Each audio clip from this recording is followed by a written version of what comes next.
Hello, good evening, Twin Minds here. We're back doing some more Kerbal Space Program 2. I have a new lighting setup here, we'll see how this works. That is definitely in frame. It's fine, it's fine, it's fine. We're just extra glowy on this side for the moment. I'm having lighting issues all over the damn place. My latest lighting issue is that my damn bulbs up there are flickering, so I need new bulbs. Scooby, Sparkle, hi, hello, welcome. How you guys doing tonight?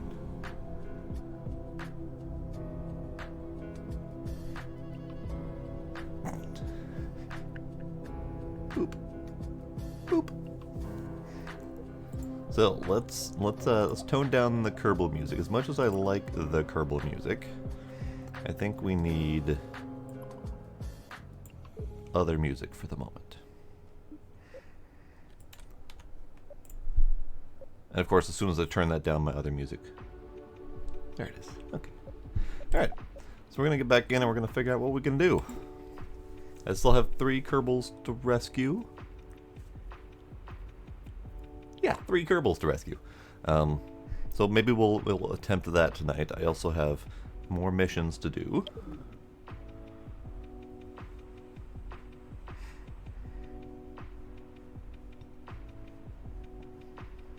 Last time, we went to go visit the Arch on the Mun, and then the temple thing on Minmus. That was actually a there and back mission, which was successful. Lovely. I am also sleepy, Scooby. I've had an exhausting week, but it's okay. It's over now. Next week is going to be just as bad or worse, but it's fine. But yeah, I was attempting to design some really tiny, like, communication satellites in my spare time. So they got like 3 different size tiers of them, and we've got them all in the same workspace, so that I can just load up my tiny ComSats workspace, and we can pick which one we want to play with. You have no adult beverage. Oh no. Oh no. That is unfortunate. Are you unable to get them? Like, delivered or whatever? God, that light is really... That light is much. Do I have a way to tone that light down?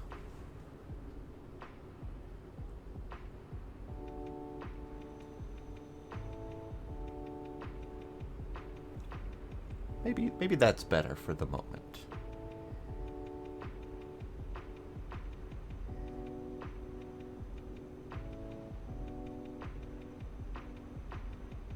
Maybe we just let it be chill for the moment. I could try turning it the other direction, like that away, and then crank it a little bit. Get some indirect light.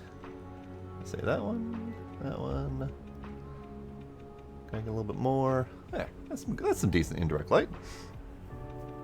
That works. Unfortunately, it is currently pointed directly at my octopus, but we can't see that anyway. So I need to find solutions for all sorts of lighting problems. But that's fine.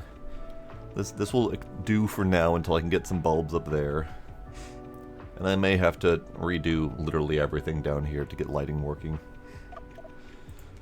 Okie dokie. So let's take a look at missions.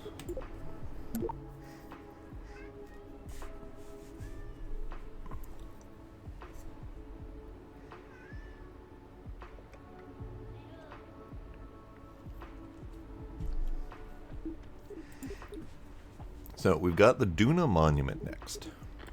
We also have Wheelin' and Dealin', which I actually can't do until I unlock specifically rover wheel parts, which are a little bit further out. A little chunker, 200 tons to Minmus, so we're going to need some serious power in a rocket to make it do that. Geostationary orbit would be nice. And then, are there fuel stations in space? Orbit Kerbin, with a Methalox fuel tank and a docking port. Oh, okay. Well, that'll be kinda nice. That'll be kinda nice indeed.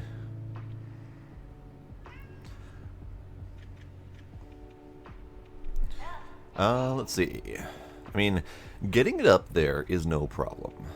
Okay, I say that, but let's take a look at the X200-64.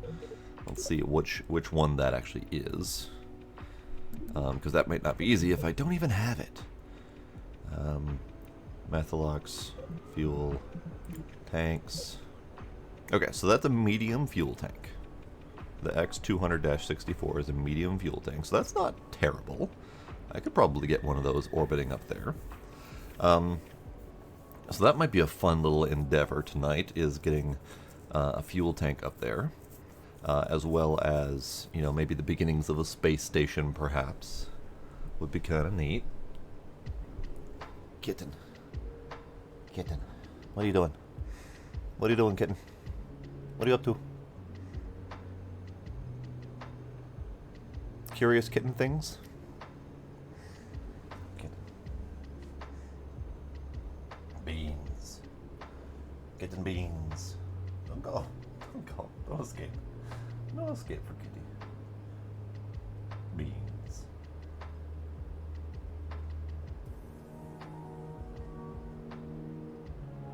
You may go. You may go. Okay. So getting one of these up would be nice. Getting several of them up would be kind of nice. So let's do a new workspace, and we shall start with what I want to get up there. Also, I have decided that I want to invert my colors. So let's do. Oh, we don't have. We don't have the ability to copy this color to this color. But we're just gonna have to wing it. So put you over there. A little bit darker, a little bit more blue. You can be purple. Let's do that.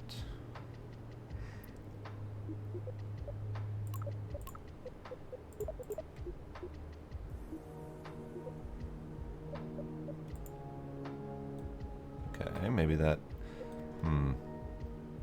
maybe that purple might be a little bit much. Let's see. What about if we go kind of darker? Kind of like the darker a little bit, and maybe we need a little bit darker gray. That's a little bit better. Okay, we set darker for the moment. I mean, dark in dark space is kind of terrible, but we don't have good lighting anyway, so it doesn't matter if I can't see it in the darkness of space. Alright, so we're also going to... let's see, we're going to tack on... Ooh, how do I want to do this? Actually, what I kind of want to do is I kind of want to do this. How big is that? How big does that need to be? Like 2 more tall.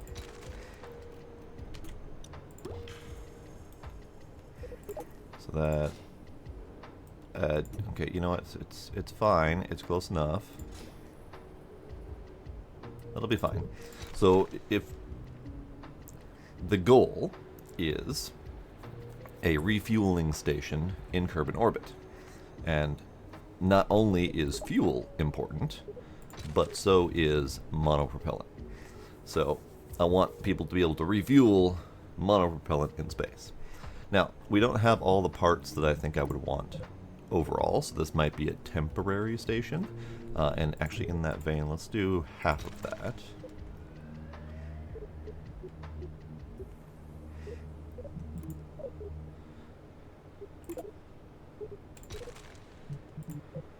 And let's see, I have beams. I don't have enough of anything, so let's go to parts. I have 2400 science to spend. Also, I'm going to be moving my face up yonder as soon as I get launched and remember exactly where that positioning is. I should have presets, shouldn't I? I should have some presets. We'll do presets at some point. Let's see. So nuclear propulsion is next, and then modular launchers. And the modular launchers, it really just contains this engine. But this engine is meant to be tacked on to whatever the hell you feel like for fuel, so that you can get oomph in the direction that you want. And it is 769 kilonewtons of thrust in atmosphere and 850 in vacuum, with a 285 ISP versus 315 ISP. Here we've got the Poodle, which is significantly low. Let's see, mainsail. Mainsail's got a lot more thrust. ISP is, I don't know, give or take, on par with this one. They're roughly equivalent. So this one, you're intended to, instead of, say for example, a single mainsail, you would slap on 4 of these in the bottom of a medium fuel tank and get as much or more thrust as this thing. So like these are, let's go with the vacuum number 850, and this is 16. So 2 of these modular engines equals roughly 1 mainsail. I think it's even slightly more than 1 mainsail. So this gives you more oomph. Plus, this gives you the Clydesdale, the medium-sized solid booster. So this is meant to do some serious punching up into space. So this is for launching big stuff. So we may actually need all the way out to modular launchers to get that 200 tons to Minmus. But I don't know for sure yet. We'll see. Right, 7 more mainsails, exactly. So Demos. Okay, so let's see. Do I want rovers? I do want the durable power system, so maybe that wouldn't be too far off from going to rovers. Autonomous sampling is a rover science sample situation, so I really wouldn't want to do this until I get ready to go to a planet with a rover.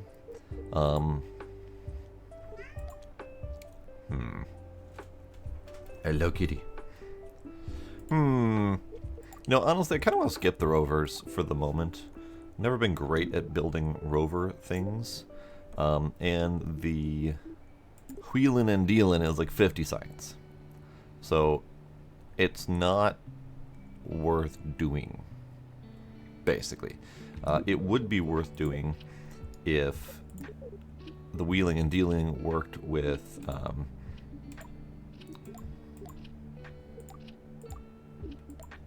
these wheels, the light aviation wheels, which I suspect they're supposed to work, but it's probably bugged. Because you basically get 50 science for earning 50 science, so it's kind of a wash for this part if you're able to do either of these wheels. So I feel like that's a bug. I'm going to skip it for the moment. Trusses, I'm going to get micro construction. Not at the moment.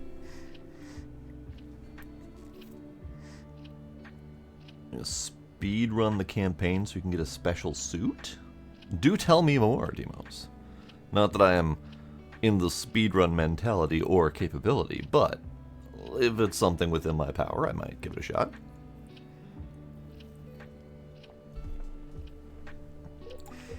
Struts. Meh.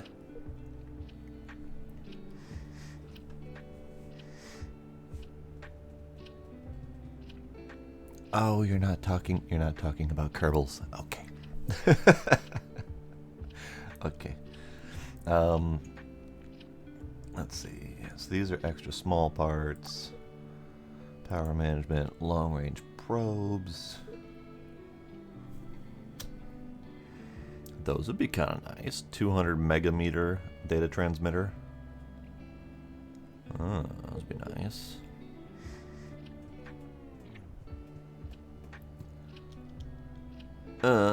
Because I got Kerbal because I didn't see you saying playing some Arkham Knight.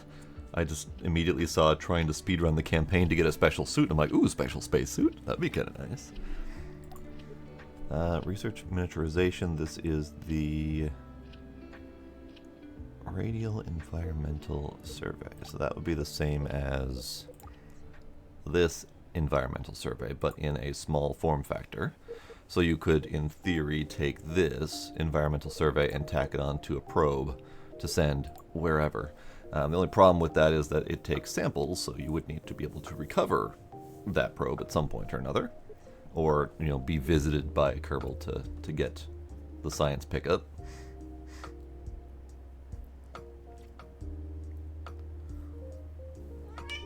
Yeah, different suit styles would be kind of neat. If they don't do it in the main game, I can almost guarantee that someone's going to do it in mods, because we do have mods. Mods do exist. I'm not doing it just yet, but there's some interesting ones out there. There's the Kerbal alarm clock. There's, I don't know, Nate Simpson's update earlier today, I think, highlighted a few mods that are in place. He was kind of happy to see mods coming out.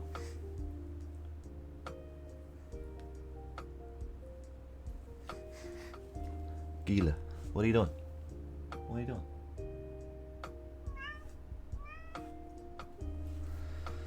You know what? Let's take a peek quick at that update. Where did I put it? I put it over here. Kerbal's update. Nate Simpson. Mods. Orbital survey. So the orbital survey mod. Alarm clock. Some planet modding has been started, and there's a tech tree manager. Those are the ones that he called out specifically. I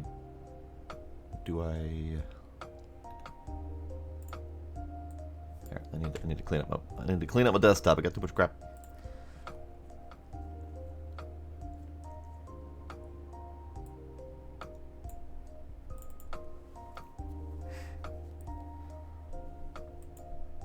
Go away. Not now. Go away. Go away. Okay. We also have different engine plumes. We've got 2.5 Kerbaler system, alarm clock, comm lines, so you can just display the comm lines, which we don't have currently. A handful of community fixes. The docking alignment display, which was very handy before. Flight plan system. Something that reskins Kerbals to be human skin tones for some reason. Customizable UI. The Capybara space program to put capybaras instead of Kerbals. So yeah, there's just a bunch of mods already out there. So that's kind of fun. Yes, the manly skin mods, exactly. Alright, so I have not spent very much of this. I really kind of want this thing, so we're gonna get that thing.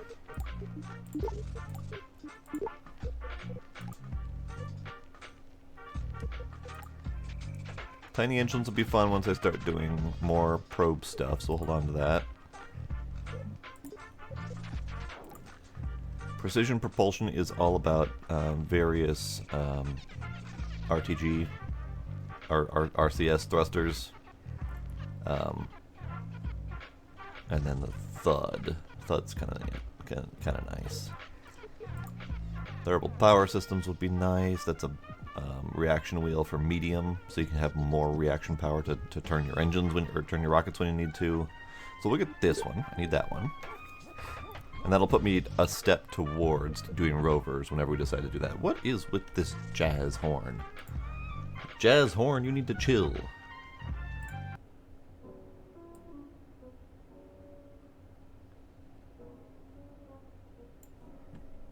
Alright, I have chilled the jazz horn. Construction. Okay, so I got the trusses. The trusses was kind of what I came in here for, and then I got distracted. We got precision machining to do different size adapters for the most part. Medium payloads would be nice, but not right now.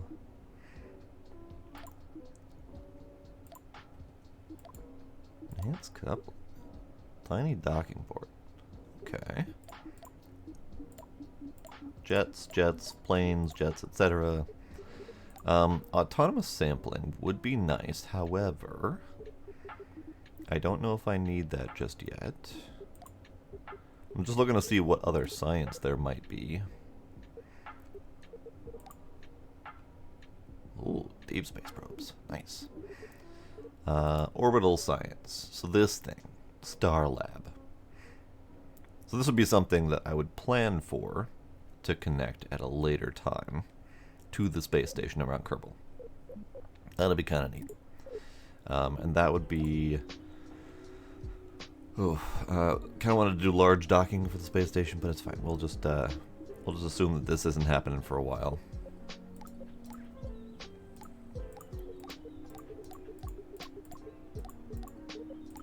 Okay, let's just leave it as is. I got 2,000 science to spend if and when I want to. Let's get back to designing the orbital fuel station around Kerbin. So, I need trusses and whatnot. That's okay, that's that. That's that. So let's do...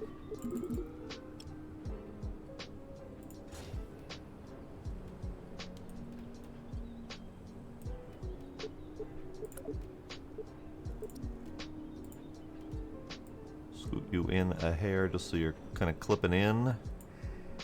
Perfect. And then we'll do the medium fuel.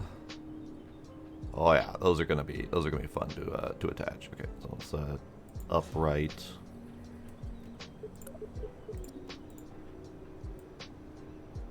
Up a little bit so they're more centered, and in a little bit so they kind of clip in.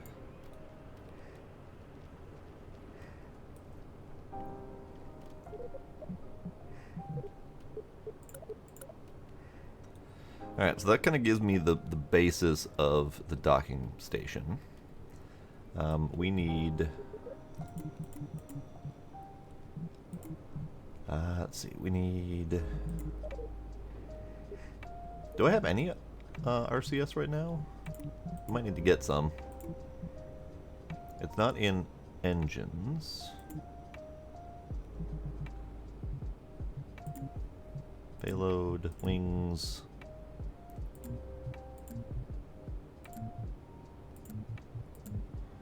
Ah, right. RCS is in utility. Okay, good. So we're gonna tack on some of these. Let's do top and bottom.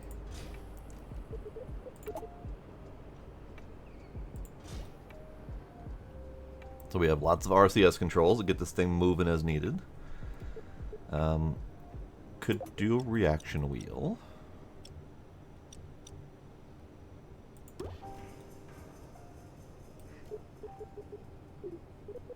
I have light plans.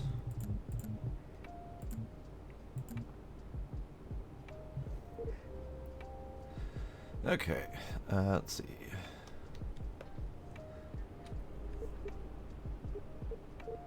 So this does 3.5 charge per second. What? Ah, deployable versus not retractable. Got it. Yeah, that's 3.5 is the highest that I've got access to currently, which is fine-ish. I would kind of like bigger batteries, but I guess that's fine. Because we can kind of tack those wherever. And we can do that a lot if I want. Oh. There we go.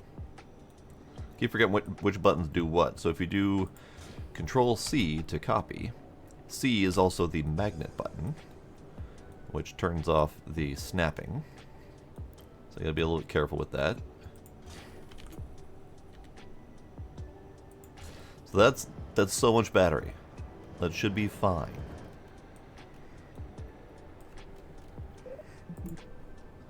And let's do reaction wheel down here. let's put that up there. And maybe we actually move these down.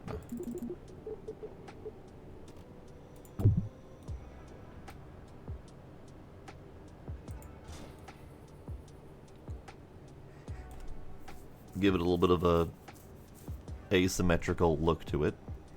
And then we can take this whole section and scoot it in again so it's clipped ever so slightly.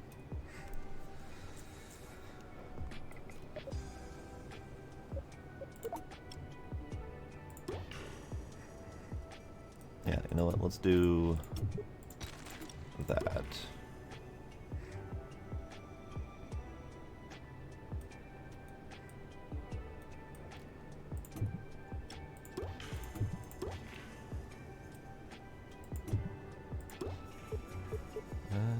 Assembly anchor. There we go.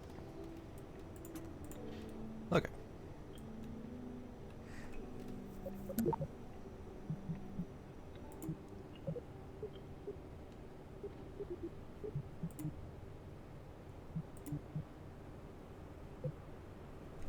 Well, hi, kitty.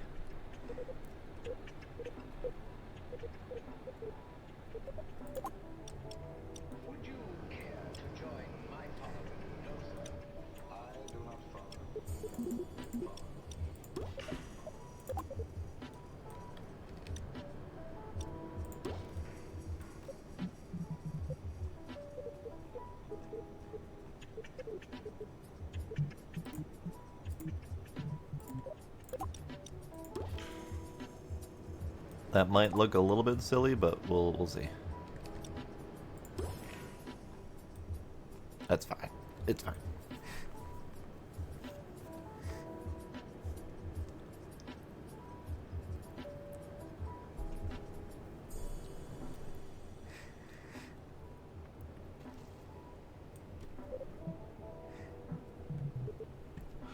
Alright, so this whole doodad is 168 tons.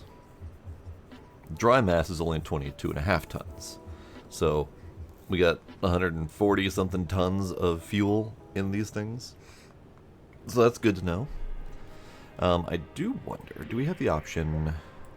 Yes, we do. Okay. So we have the option, if this weight becomes a problem, we have the option of draining the tanks and sending it up empty, and then sending up refuelers at some point to solve that problem. So that's a thing we can consider. And I am now realizing some of the flaw of this setup.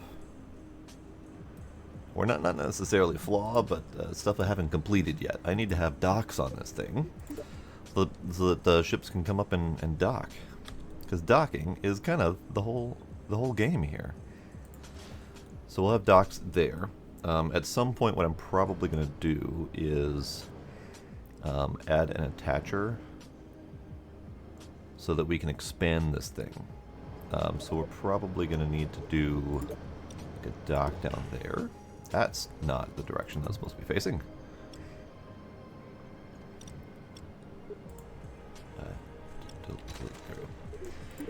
So dock.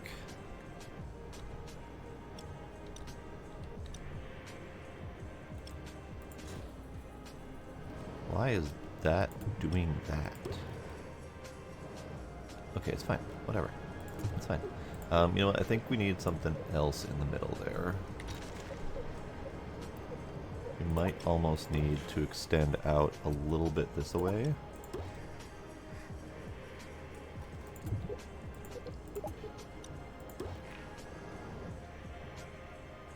And I could do that with monoprop as well, but I don't think we need that much of it. I'd rather have more fuel up there. Alright, alright.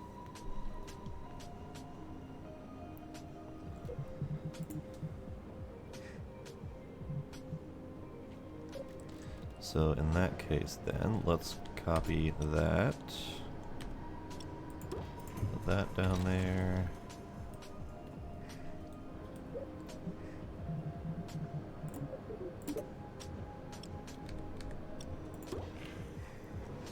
Alright, so we've got our docking ports out here,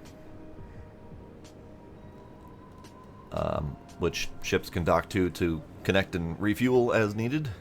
We've got our docking port down here for expansion. Now, I'd rather this be, you know, a medium dock.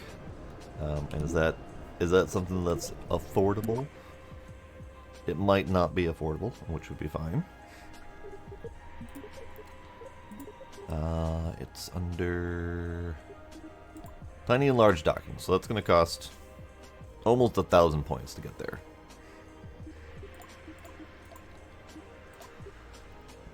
It's not the worst thing in the world. It's not the greatest thing in the world.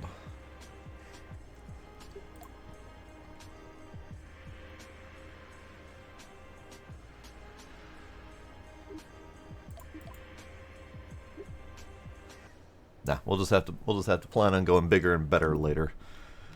This is fine.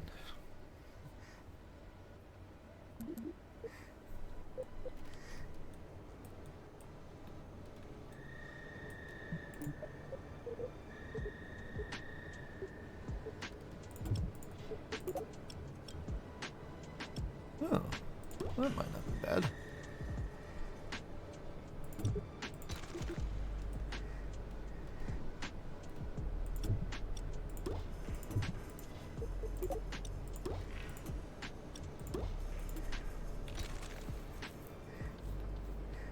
That's kind of nice. All right. So that will be kind of our expansion port to get this thing attached to a larger station as needed, or expand from here as we go. So we've got our cupola here, which quite frankly is not nearly as high up as it probably should be. We do need solar on this thing.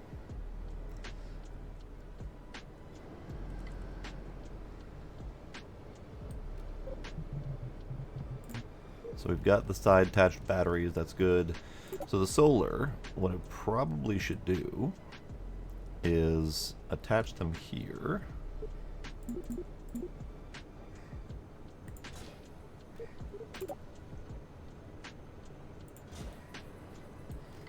Let's just expand those and see what they look like. God, those are not big at all. They are not big in the least. So let's take these ones. Oh, that's not the right one. Red. Red.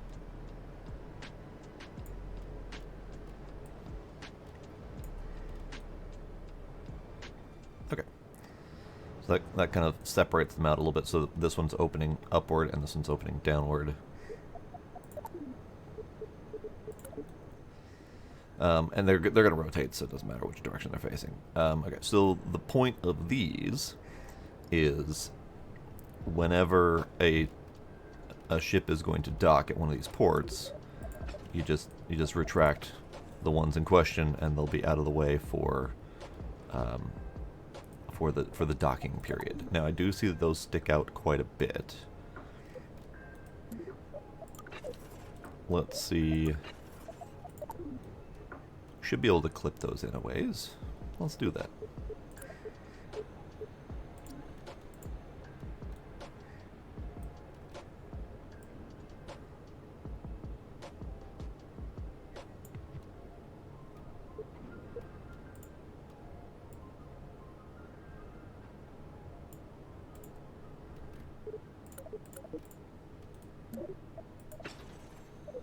Okay, that's a little bit better. Much less protrusion sticking out. Much better. Okay. So that then leaves those out of the way for whenever a ship is docking.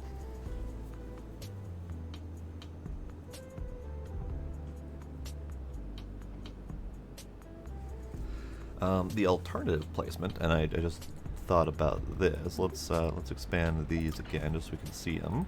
Come on, click it. The only problem with clipping parts is it's kind of hard to touch them sometimes. Let's see about putting you here instead. Well, that's kind of neat.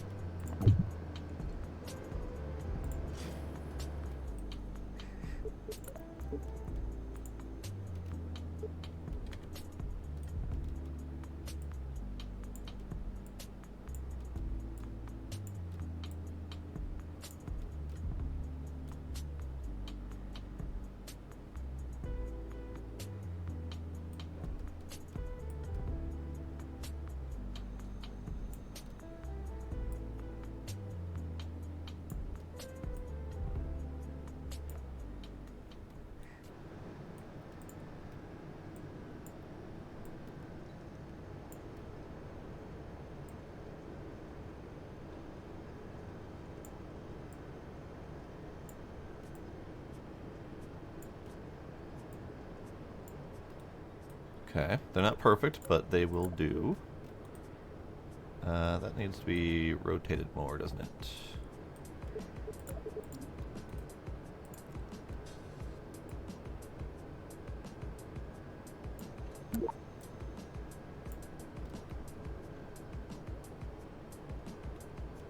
Yeah, okay. Ugh, okay, we need to fix that.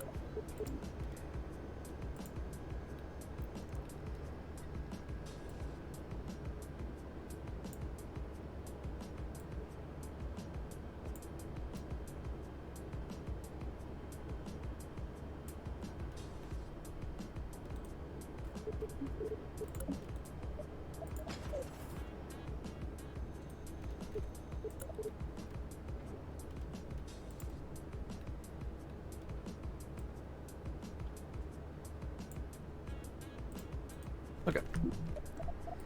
I think that'll do.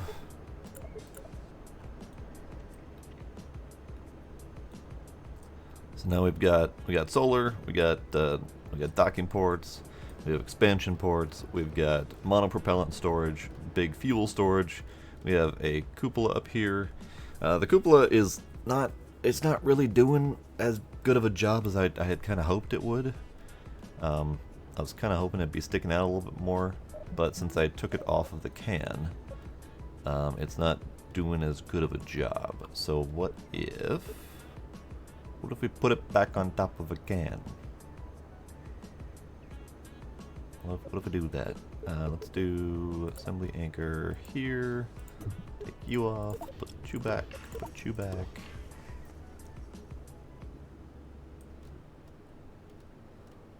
That's fine.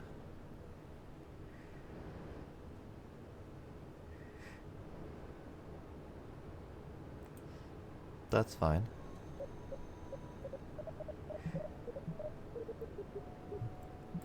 And then I think the last bit that we need is some sort of communications. So we now have this brand new high gain communications antenna, which would be kind of nice. Unfortunately, this thing is a little bit weird.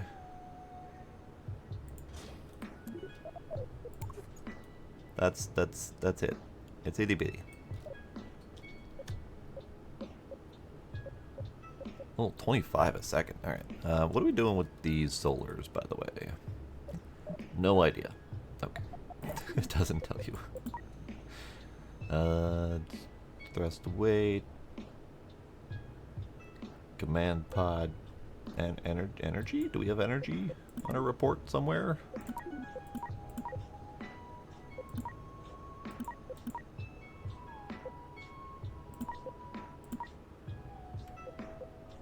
Get out of there, Bob. Actually, we might want Bob in there.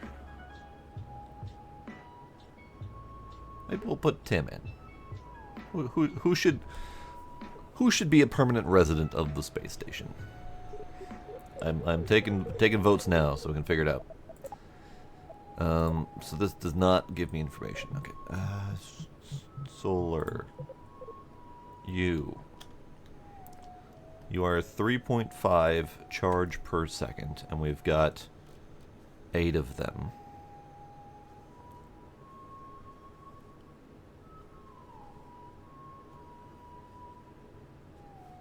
$28 per second?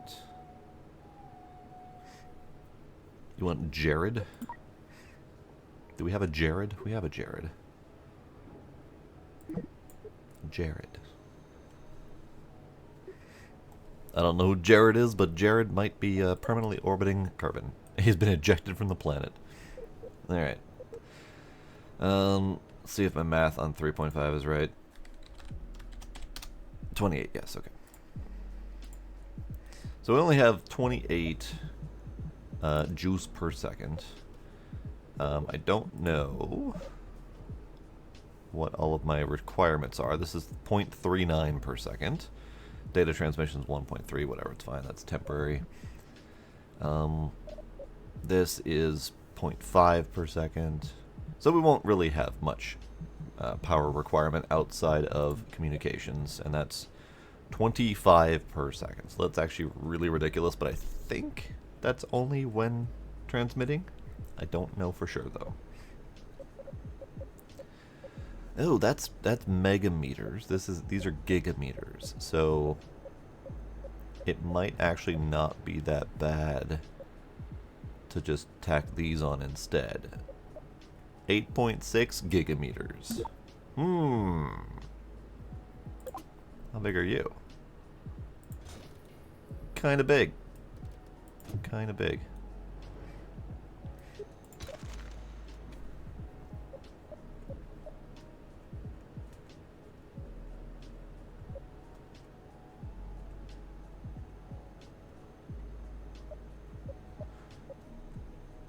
Gigameters is bigger than megameters, right? Or am I doing that backwards?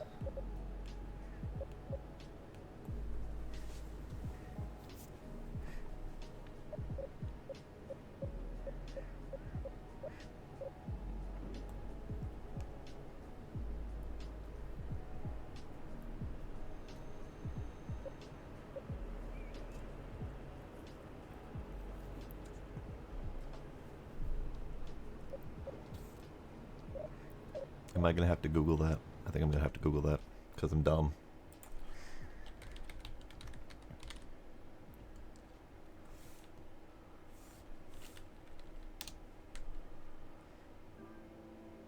Megameter is 1,000 more than a gigameter. Okay, fine. I wasn't sure which direction that was. So the megameter ones are the important ones. So 200 megameters, this is the furthest one. The rest are... This is a 200 megameter for for this little tiny little communicatron. Oh, I'm sorry, what?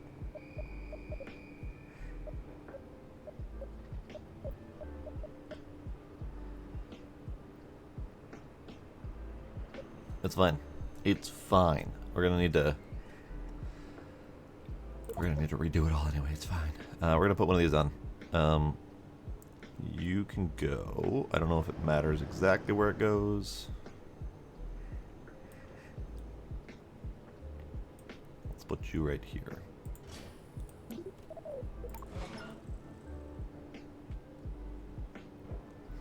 Maybe we'll double that up.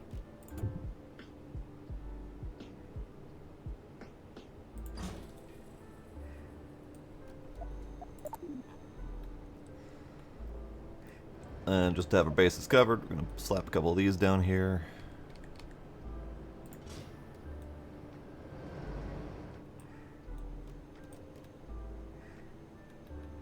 Alright, so this is my proposed space station orbiting Kerbal. I think we're doing okay.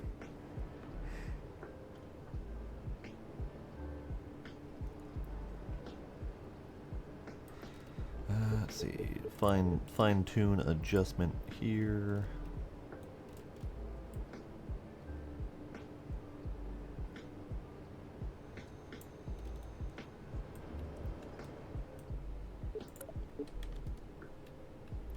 I forgot to remove this thing. Okay.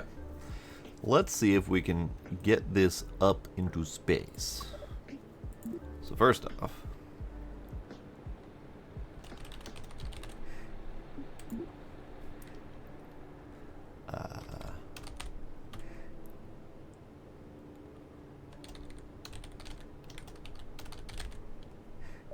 let's save that for now.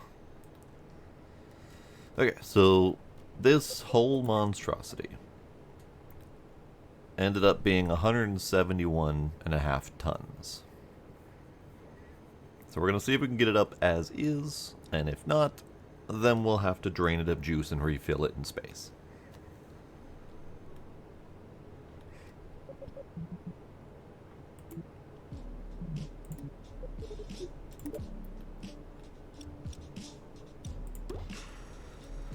So I'm moderately sure that this will work.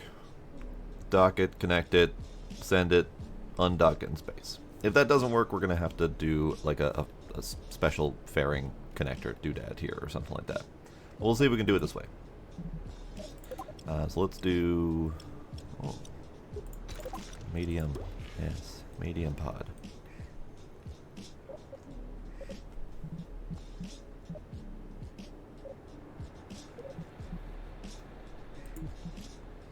we're gonna need so much bloody fuel and power to get this thing up in space.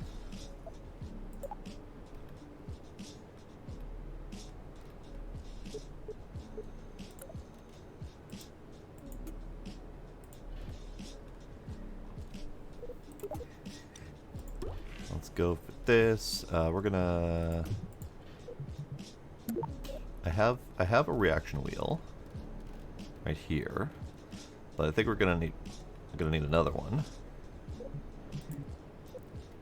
Maybe we'll do that and reaction wheel in the middle.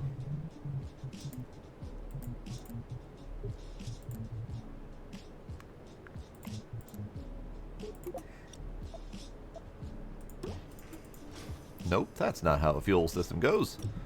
There we go. Also, I realize we're going to need heat shield.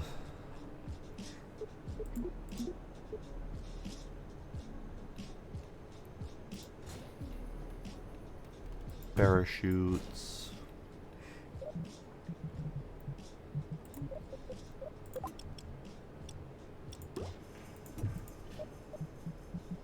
Heat shield. There we go.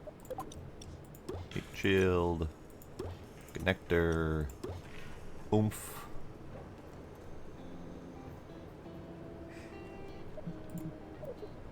Now, for right now, let's just slap a mainsail on there and see how far off we actually are. 873 delta V. Oh yeah, there we go. We barely even have enough juice to get this thing off of the mud. Alright. More power is needed.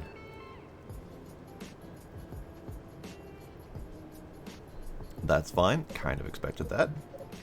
So how's about we copy this mess and we put some couplers on there.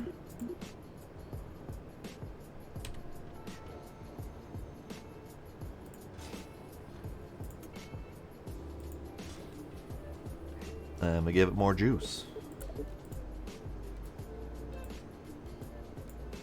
That's fine.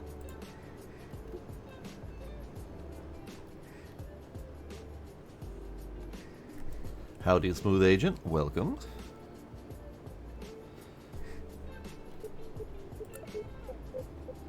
Okay, so if we do a trip planner to, I don't, BOP doesn't matter. Kerbal low orbit is 3,400. So we need a significant amount more delta V than even this to do the thing.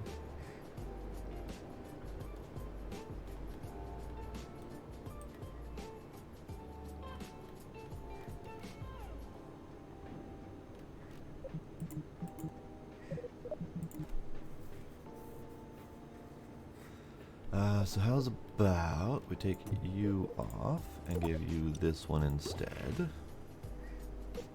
You can go back up there.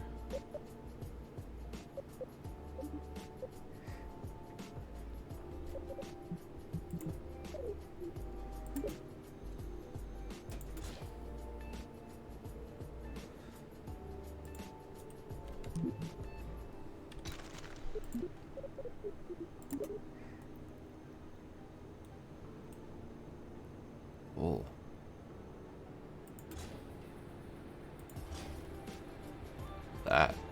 That's weird. That's real weird. Delete.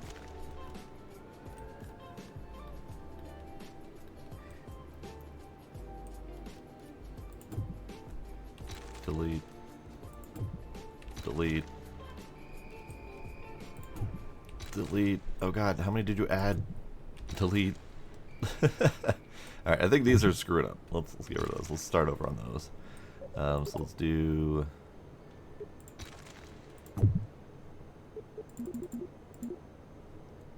Sure. 8 of them.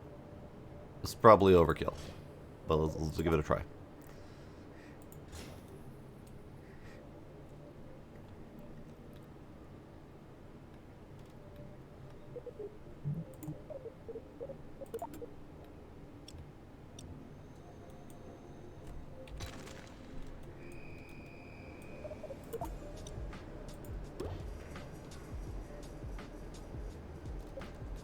Eight mainsails. more fuel.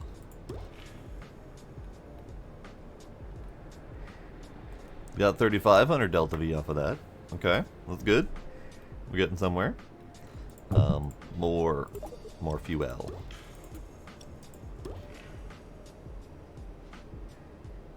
$41. Okay.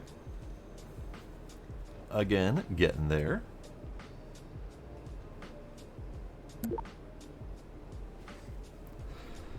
So, how about we scoot this thing out a little bit, just so that they're not clipping.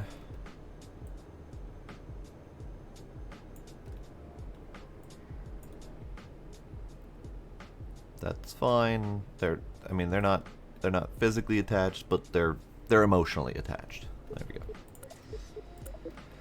Okay, so that is a stupid amount of thrust. That is truly a stupid amount of thrust. However, I now am realizing I did this wrong, because in current state, you can't split these out. So if I wanted to do something like the asparagus staging, I would need to redo this. God damn it. It's fine. It's fine. Fuck it. It's fine. Fuck it. Okay. So 2. I'm going to do them in sets of 2. I'll do you. Do you.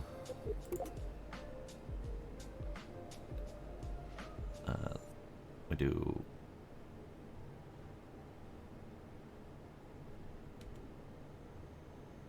Well, you're a little bit weird. Is there a reason you're being like that?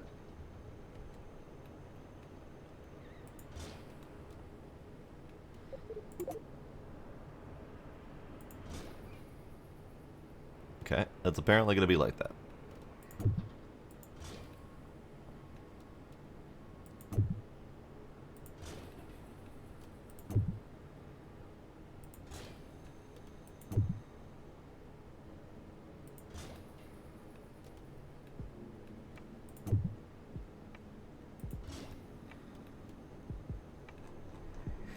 Okay, so that gives me my 8 connectors that are split up into different stages.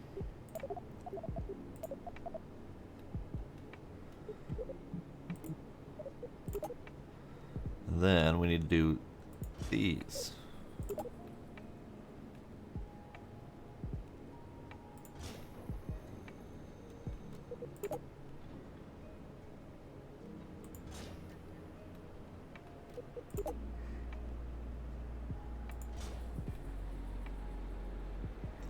Those look about as even as I probably can make them. Alright, and then we tack these on.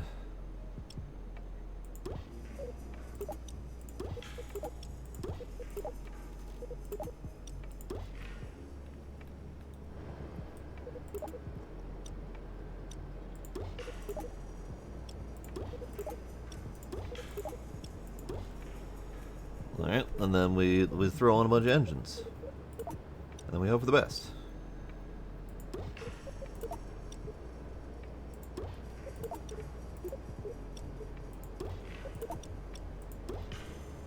Okay. So we can throw these engines on the same stage.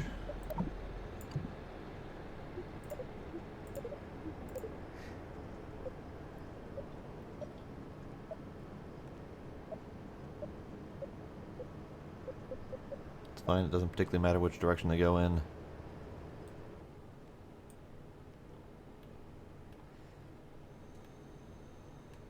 Now the tricky bit is going to be to get these angled out in the right direction. So let's see about doing that. Oh no. Oh no. Oh no.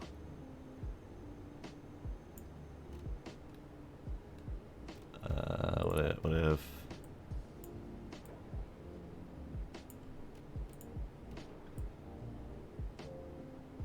Oh no.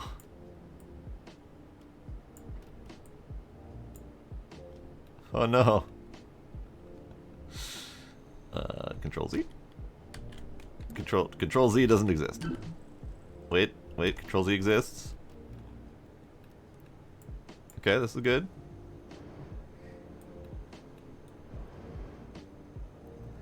Alright, so maybe we launch them as is and hope that clipping's not going to be a problem. Okay. So we're going to take the fuel lines.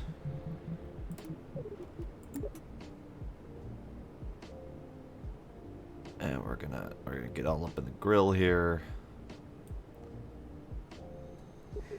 I think I need to do one at a bloody time. Okay.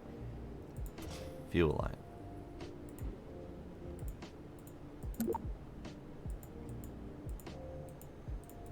Why will you not connect?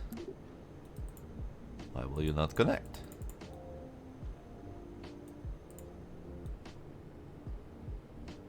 ¿Por qué?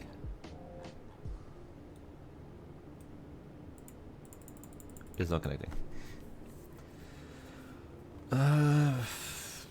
Figment Journey into the Mind. It sounds vaguely familiar, Smooth Agent, but it's not ringing too many bells.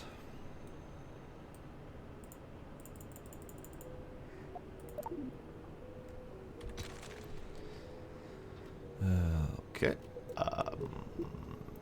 Fuel line.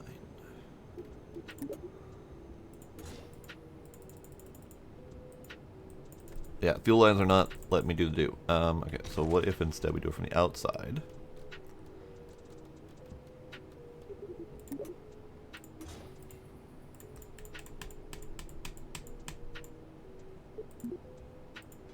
Aha! It was the symmetry line. I accidentally left it on this symmetry mode, and it wasn't liking that at all. Okay, this is fine. Okay, so we need to do. Let's pay attention to order here if we're doing the asparagus. So we've got these guys being dropped first. So this first and then in. That. So it's clockwise. That one. Yeah, okay. Clockwise. So we're doing fuel lines. Fuel.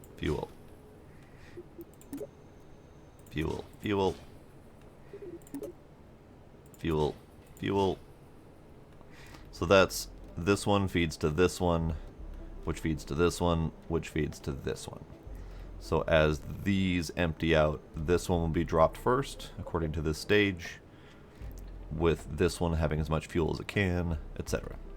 So then we just do the opposite over here, starting at this one. Fuel to fuel. Fuel to fuel. And fuel to fuel. Now the last step is this stage feeding to the innermost fuel. So fuel to fuel and fuel to fuel. Okay. It's theoretically set up. I don't know if the game has any semblance of idea on how to calculate delta V on this, so it might not be set up right. It might not have enough delta V, but it might. It's hard to say for sure. But we're gonna try it and just see how it goes. So we're gonna save. Space station. Oh god. So many space station autos. It's fine. Save. And we're just gonna try it. It's probably gonna be an awful launch, but we're gonna try it anyway. Actually, let's double check my Kerbals. My Kerbals. So we got Jared in the sights here. I think I'm gonna put Bob in the gumball. So gumball is the one that's like right in here. This one. So Bob can theoretically fly back. It might not actually work that way, but you know, it's fine. We're just gonna launch it. We're gonna see what happens. They're just gonna step way over here. Okay. They're not attached. Why are you not attached? Why is none of this attached? What the hell?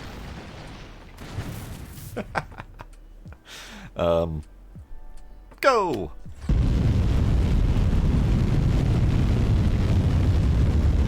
Ah, see. None of that's yet attached either. Oh god!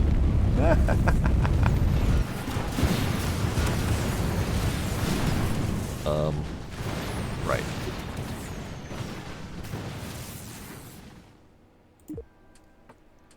I apparently forgot the glue, okay? You know, sue me. I mean, they might sue me.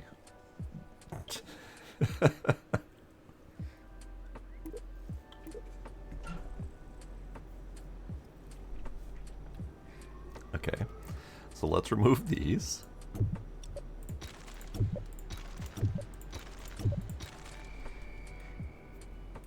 And see if we can figure out why none of this shit's attached.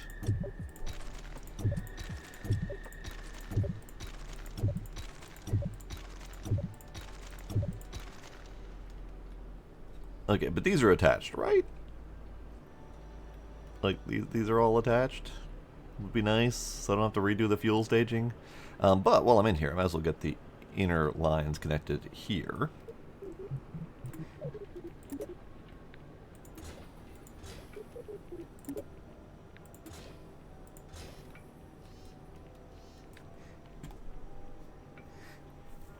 Okay, so I just need to see if these are attached. Hang on.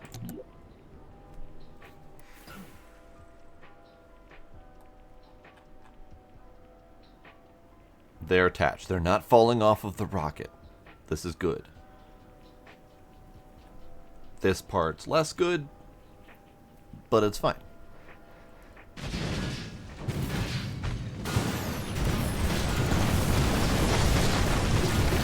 It's fine.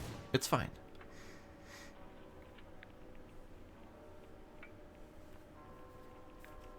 So now, let's see if attaching things works. You'd think attaching things as you attach things would be a standard procedure, but I could be wrong. So we attach, and we attach, and we attach, and attach. Good start so far. Attach.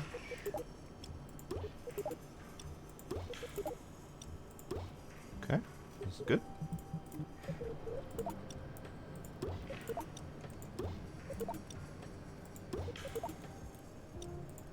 Okay, good. Yep, all good. They are attached. Stage them. Stage them all. Make sure my stages are good still here. Okay. Let's save that again, just in case. We'll try again. Make sure that the parts are actually attached. A little bit on the wobbly side of things, but not terrible.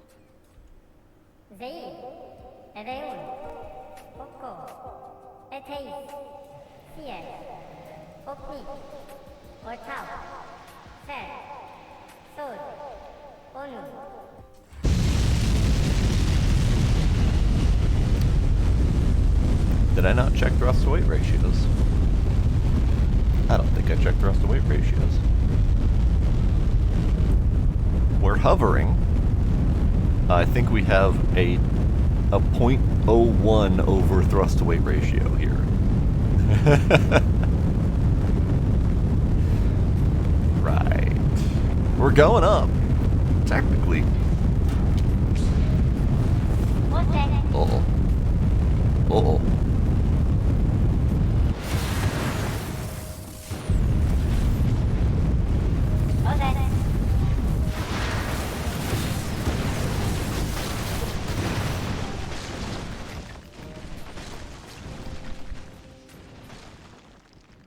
It's fine.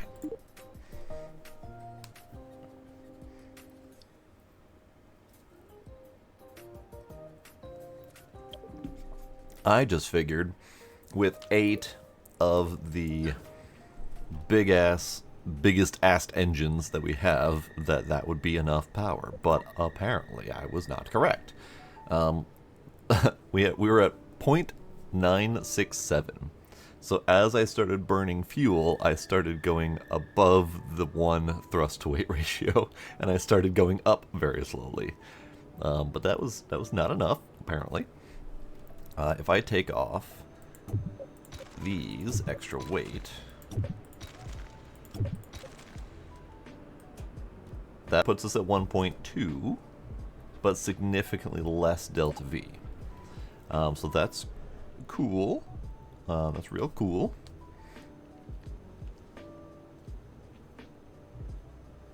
You know, fuck it. Let's just see how it launches. Alright, alright. Go. Going in the upwards direction. It's a good start.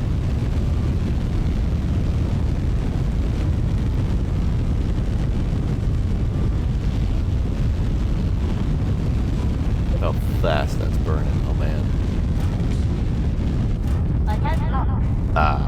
Why did you drop so many of them? That is not how I set you up.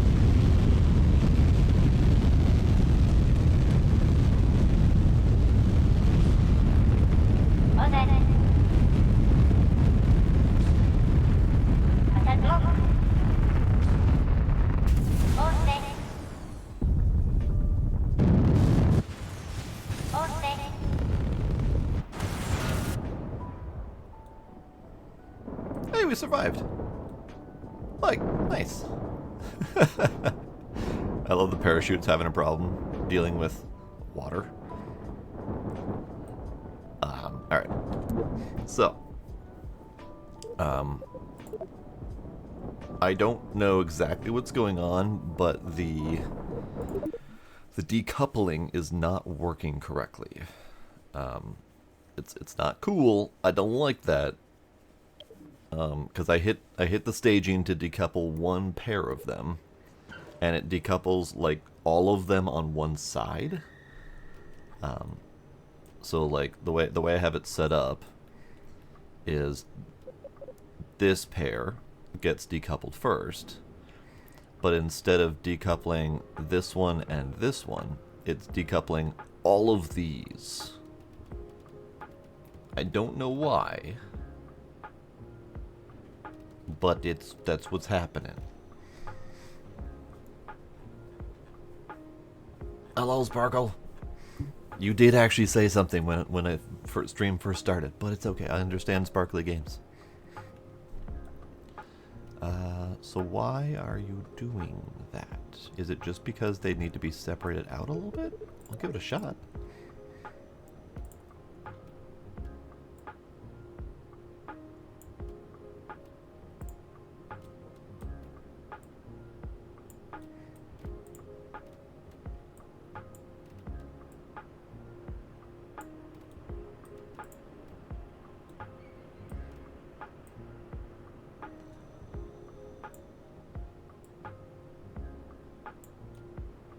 Alright, worth a try.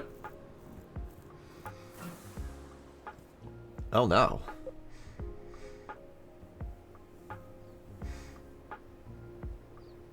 We got a turd. We got a turd.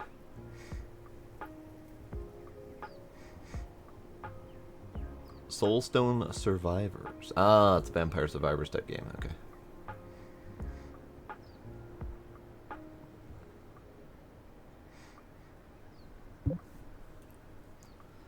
Okay, we try again. Go. Rocket, go.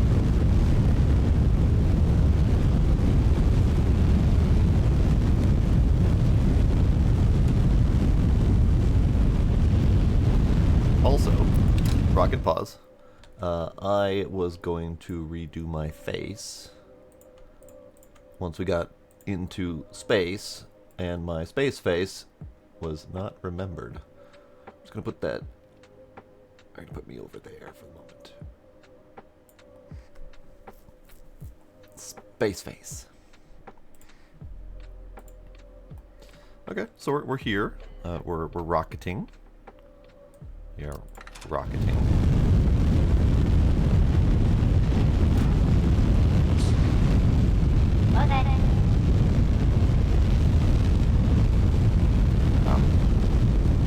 You were also supposed to let go, but I think my fuel lines did not do what I wanted them to do. This is fine. It's fine.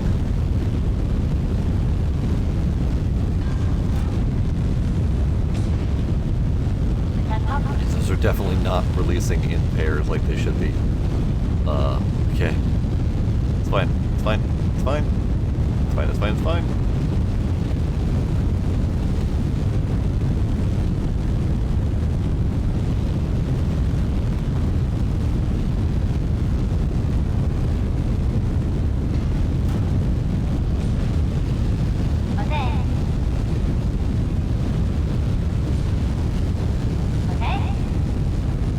Why are those releasing in single order? Why?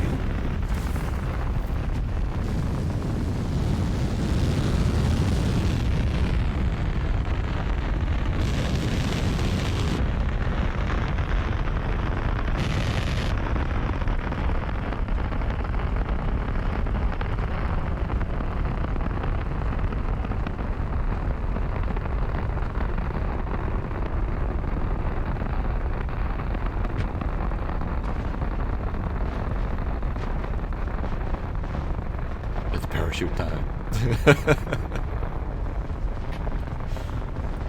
Yes, these parachutes are definitely going to help the situation.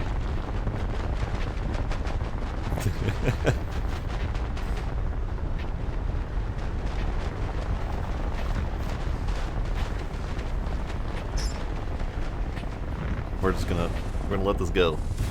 Oh, we're gonna.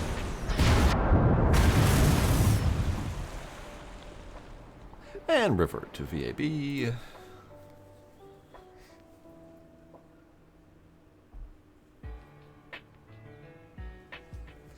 So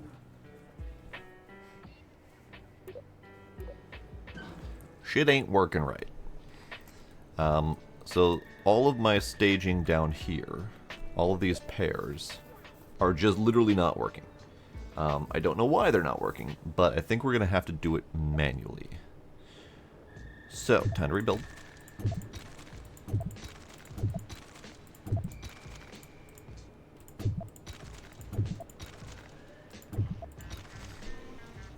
Shit's broke, yo, indeed. So we're gonna do it manually, and by manually I mean one at a bloody time. So, 1.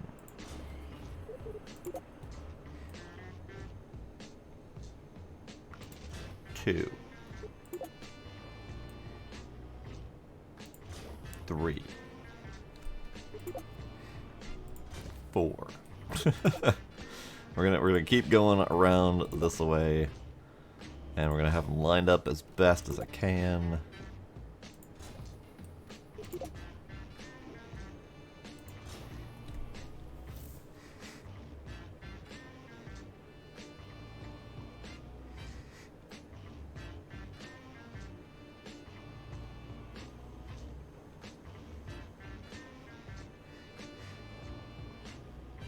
Yeah, asparagus staging is really difficult to set up, but my problem right now is that the game was not doing that correctly.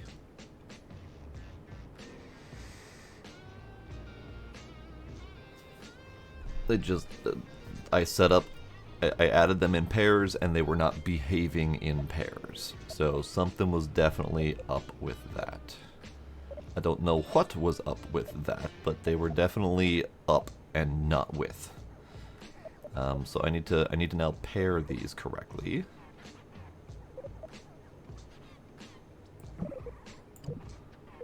So these two, and then I need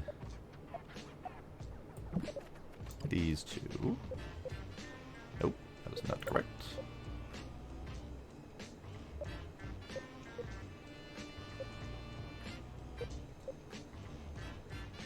I need these two. you can go here. And you can go here.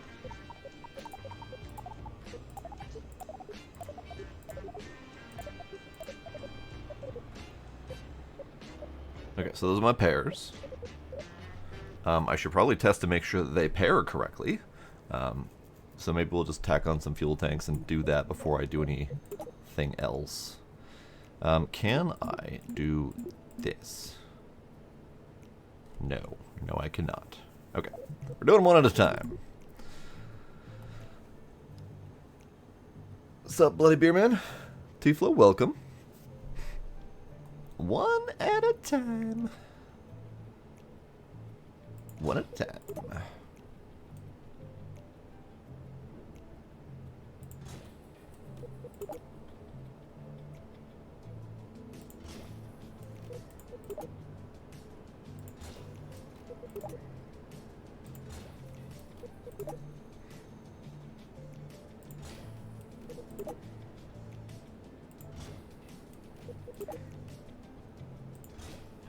Okay, we're just going to launch this, and we're going to see if the staging works the way it should before I do anything else. So, if I push the button right now, those two, those two, those two, those two, Ote. That works, okay. And then that, and that. Bonk. Oh, fiery conflagration.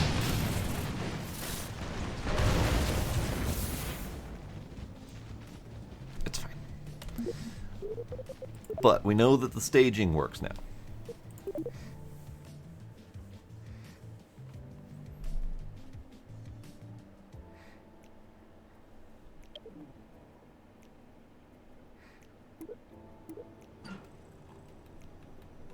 Okay, this is good. So now we just need to juice it correctly. So when we juice it correctly, these ones are being dropped first. So starting here, we do the fuel again.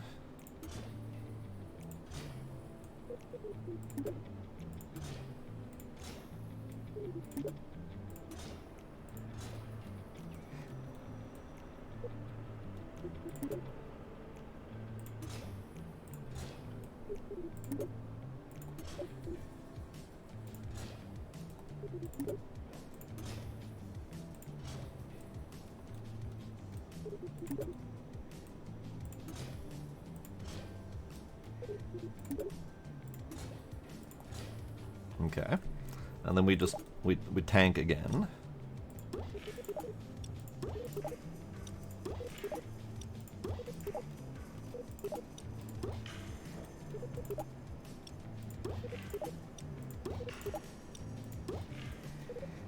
And then we engine again.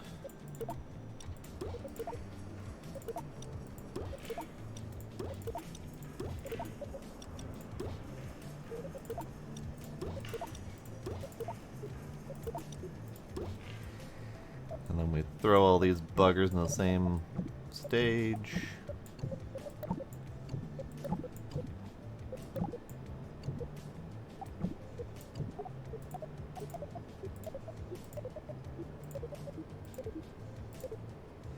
Okay. So, in theory, we're good. A little bit of savey save. Fun plans this weekend. I'm doing some D&D tomorrow. And then Mom's coming over to hang out on Sunday. I just realized that these have been out this whole time, so let's put those away. Savey save, so don't forget that. We're going. Only works all weekend. That's less fun. Alright, we go. No, go.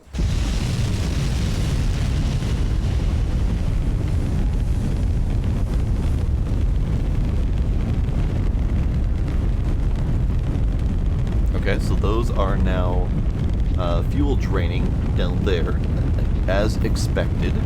there's 2 sets of CH4 and OX that are draining correctly at the correct rates.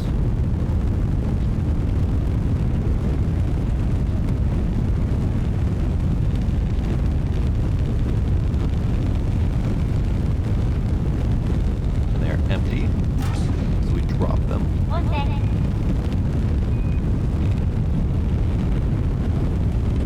Look out below!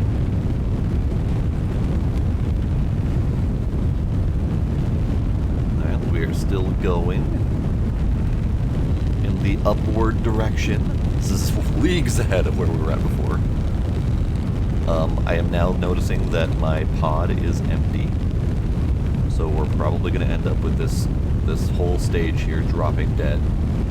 But it's fine. It's fine.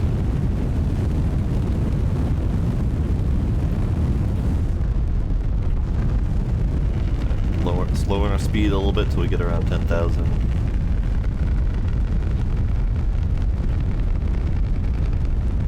And dropping the stage. Did you not stage correctly?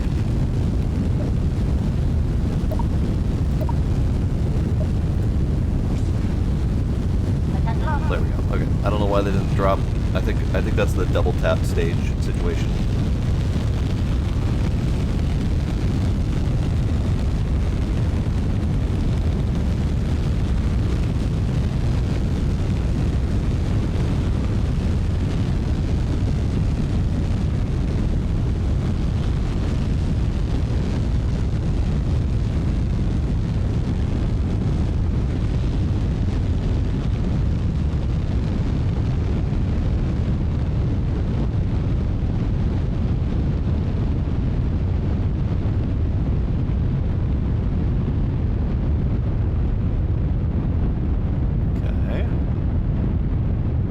Problem is, I don't think we've got enough oomph here.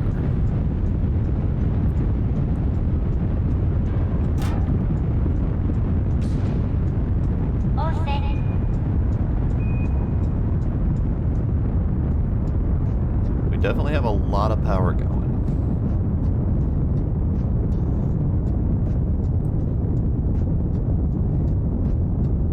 So let's activate you.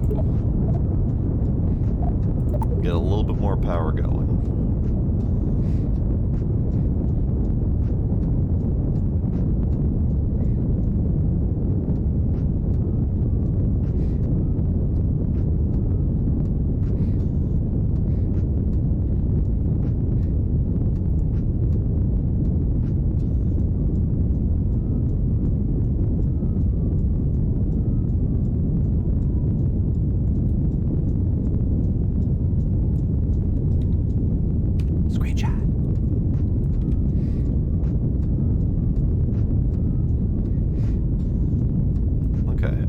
Okay, our Apo's slowly climbing, but again, we're not really going up as much as I would like to go up, and we're gonna have a hard time circularizing because we don't have enough power really. I mean, we might have enough power. We still have quite a bit of fuel left, and our Apo's now at 72, 3, 4, so we're gonna have to just start going this way. Start going this way and hope for the best. I can see my house from here.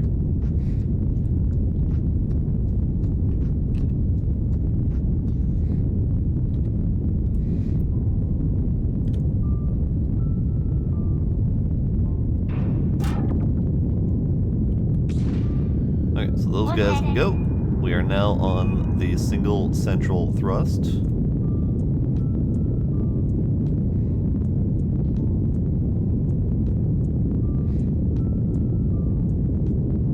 Apo's at 91, and we're nowhere near getting an orbit going here. We're still at negative 540 something periapsis, so we're going to need to push a lot harder here. I'm just trying to see if we can get anything resembling an orbit. Because once we get an orbit and get this thing up there, we can always fix it later. We can just dock another like pusher onto it and push it into the right orbit. But I just need to get it up there first.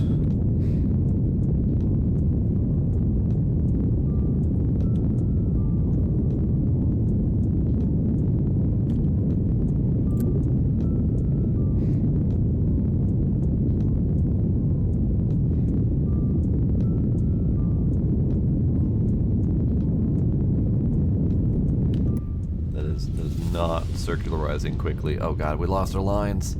Alright. We're just doing it without lines. It's fine.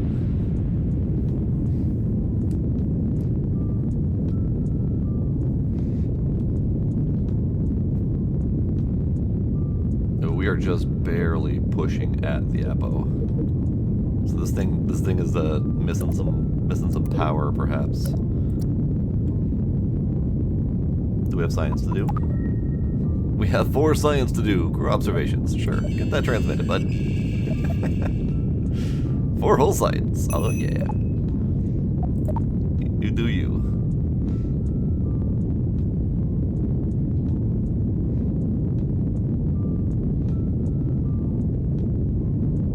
I'm starting to think we don't have enough to circularize this, which is a bit of a problem.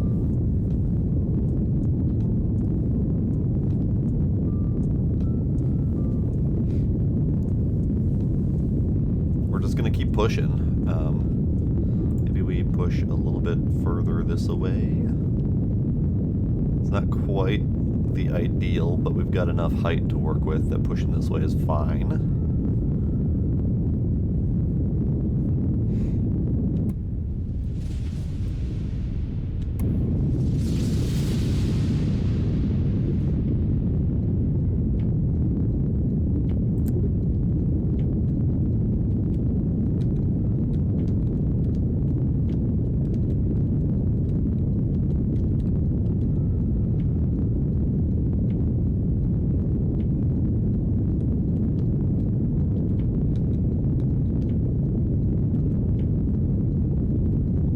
Push this way instead. Let me think.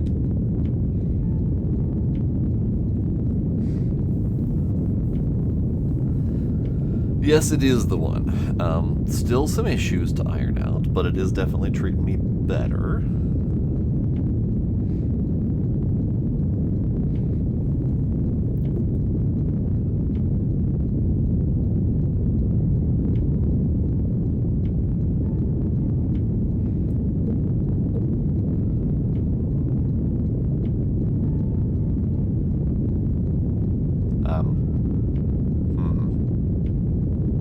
I just realized we're falling down rather quickly. I was not paying attention to my ground number. This is one of the problems with... Whoops. One of the problems with not having lines. Not having lines means you can't easily see where you're at in the whole process, and where I'm at in the whole process is falling quickly. Yeah. So we don't have enough oomph, is what I'm going for here.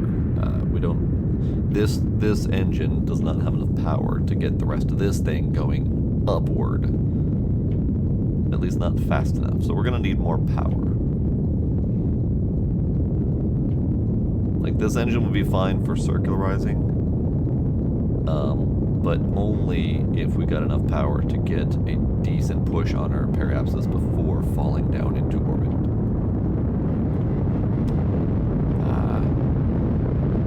Yeah.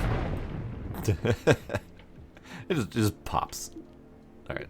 Let's try that again. So I need more power. I need so much more power.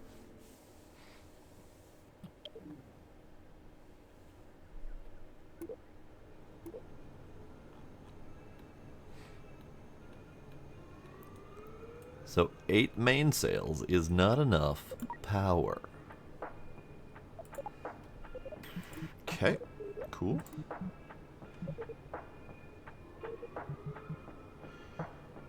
What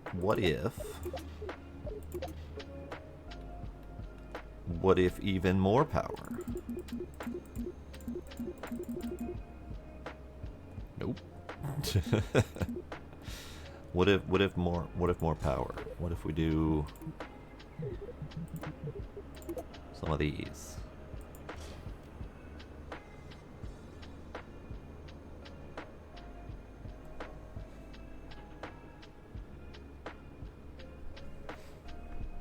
Is that enough power?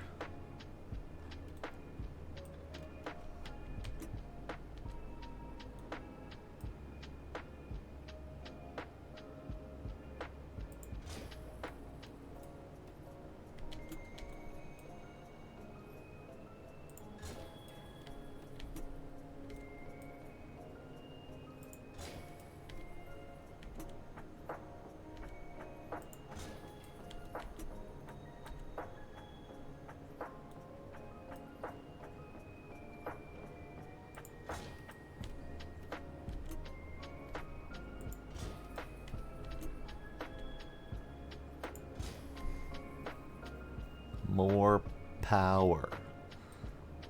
And I might need to just dip into the research parts reserve to get more power out of this thing. But for now, we're just gonna try it as is and see how it do.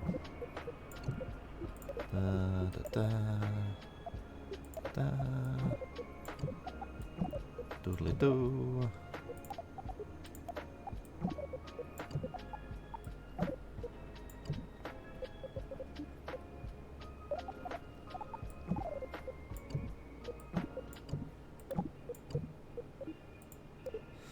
Okay, so these guys all need to be in the same stage.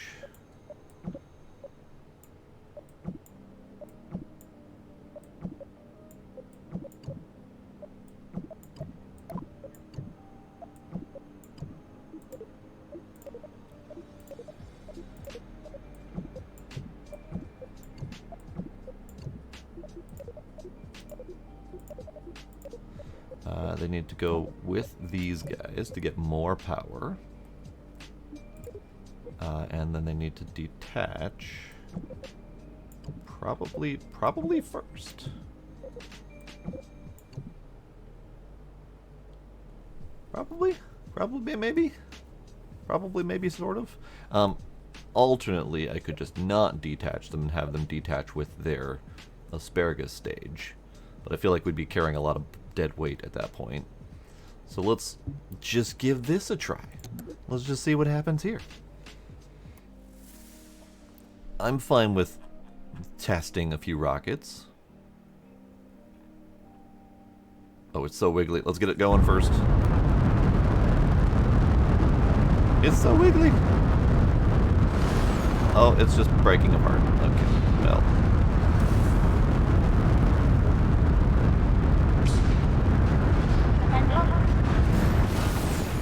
Look at him go!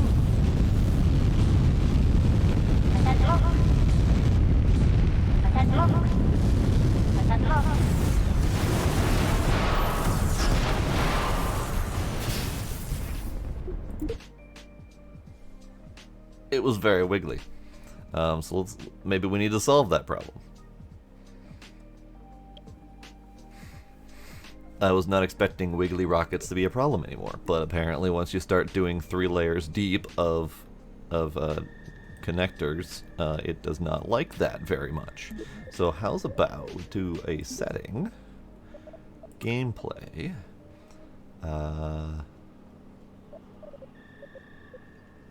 general, flight, unbreakable joints. Where's the shush page?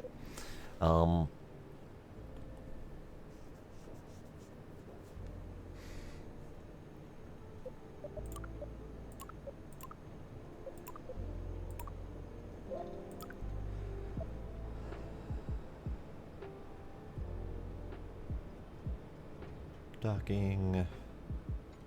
Science rewards, debris.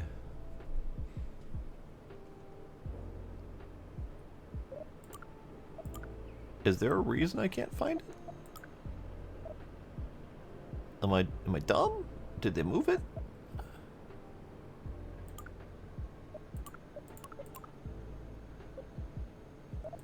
All of the auto strut stuff I'm not seeing anymore.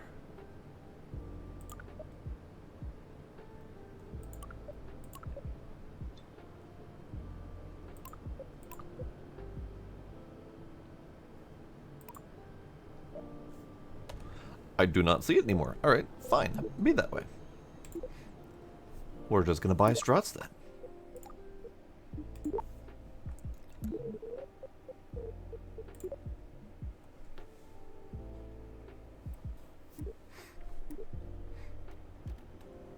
We're just gonna do some strut work. So, struts are structural? Struts, yes. Alright, so we're gonna do some struts.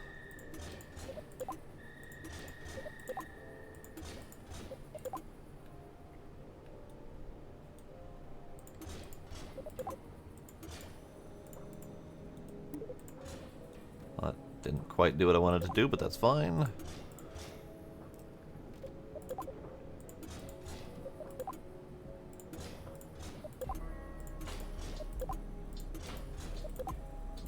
Just gonna strut the hell out of this thing. It doesn't need to look pretty, it just needs to go.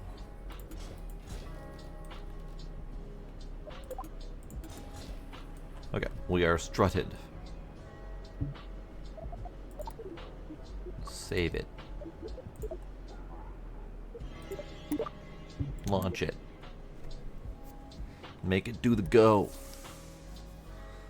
Oh, it's still wiggly. Oh, it's still wiggly.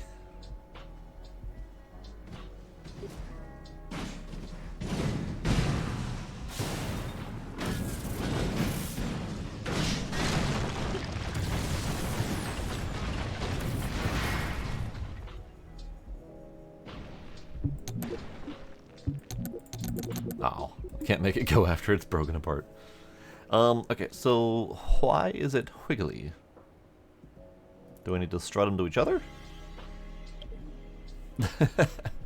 I am aware, Draconai. I am attempting to fix it. Stop it. Stop it. Okay. Okay. So, we need more struts.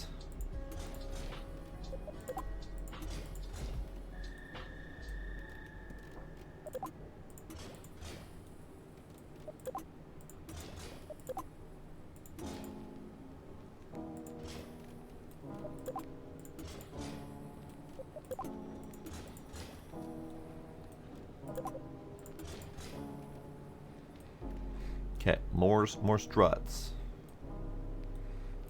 And it's specifically this bottom portion that's an issue.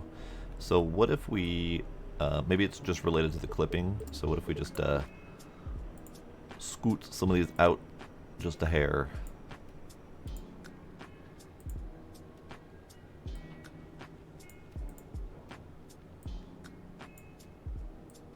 So they're not clipping anymore.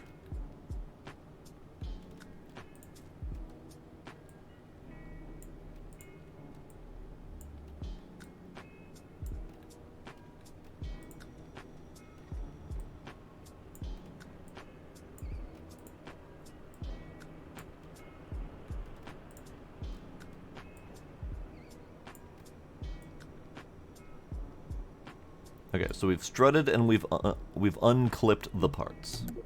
We'll try it again.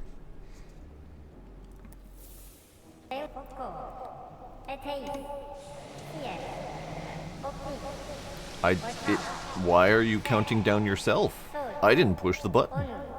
Alright, fine. Do your thing. I don't care. I don't need to be involved at all, I guess.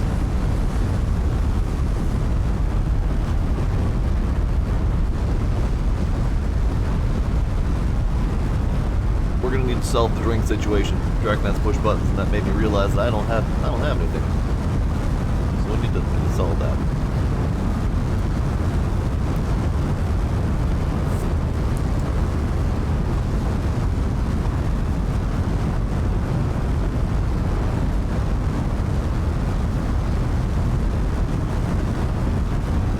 I can at least do a stretchy while this thing is gonna work itself out.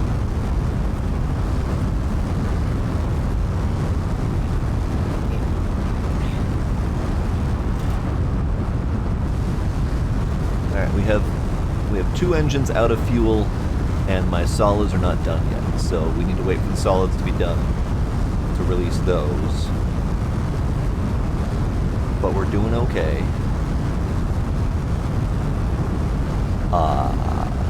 Does this mean I don't have any Kerbals? Did it not Kerbal me? I don't think it Kerbaled me. This is the problem. I need Kerbals. Maybe that's why it decided to start launching itself, because there's no one in there. Uh-oh.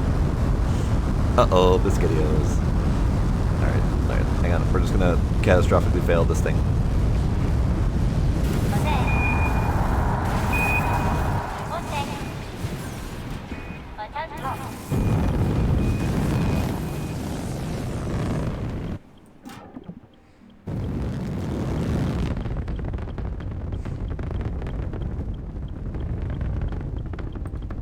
Everything's fine. Everything's fine. Alright, in that case then, BRB.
Okay, we are back, and yes indeed, this has been quite a cursed launch, indeed.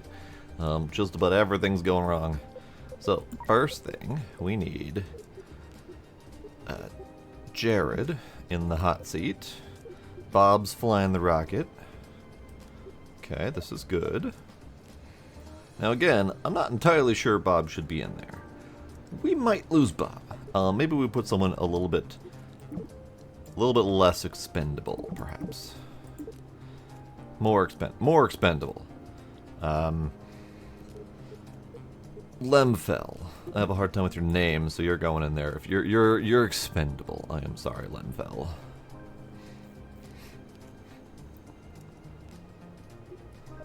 Okay. So, we did determine that it goes up. We did determine that it is significantly less wobbly. And that could be in part due to the struts. There we go. Struts is the word I was looking for. I don't use them often, so I don't remember their name. Partly due to the struts, partly due to unclipping those parts. So we do have a thing that goes up. The only challenge is these solid engines have a long burn time, and it is longer than at least one of my asparagus stages, but it's probably fine. Probably. Maybe. Also, Drac and I, cheers. I got my NASA mug.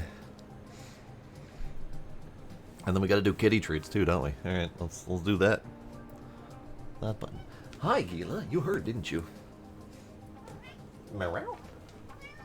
Gizmo.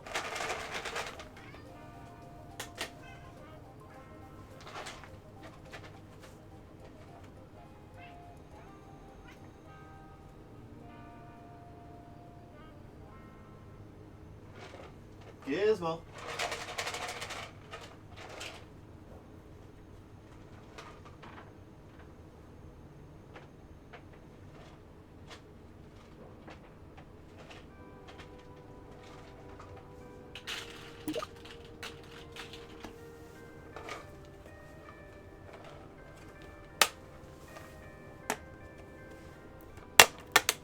There we go. Alright, kitties have been treated, thanks to Drakeneye. Let's try another launch, shall we?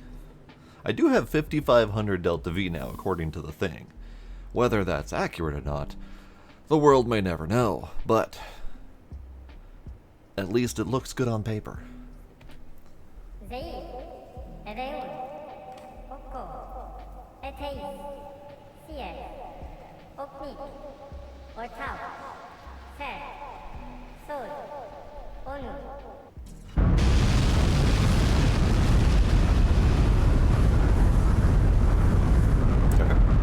Upward. Upward is good.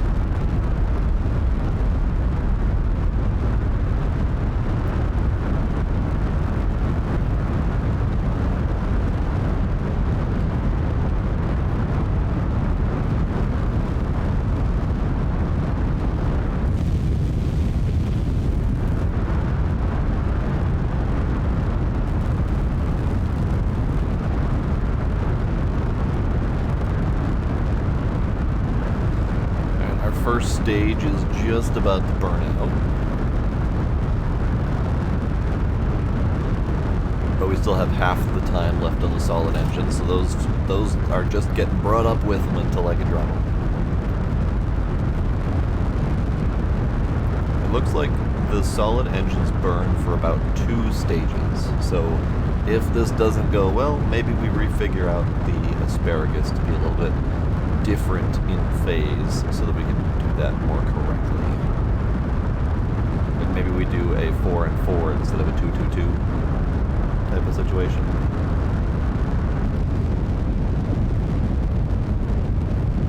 We're zooming. Howdy night, how you doing? Oh, those solids are gonna burn out just before the next stage. This is good. Alright, we're getting ready to drop.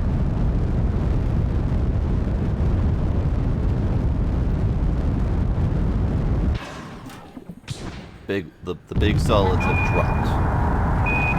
Also dropped the next asparagus. Oops. They blew up something. Son of a bitch! It was going so well. It was going so well.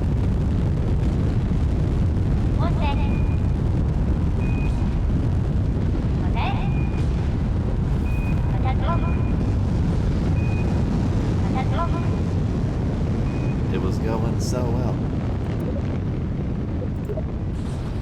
There. Now we've launched Bob. Or Lem fell. I just wanted to test to make sure the undocking worked. So... alright, well, alright.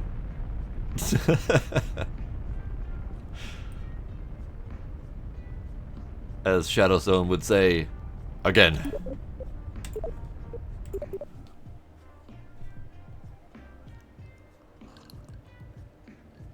I do like his again shtick. It's rather fun.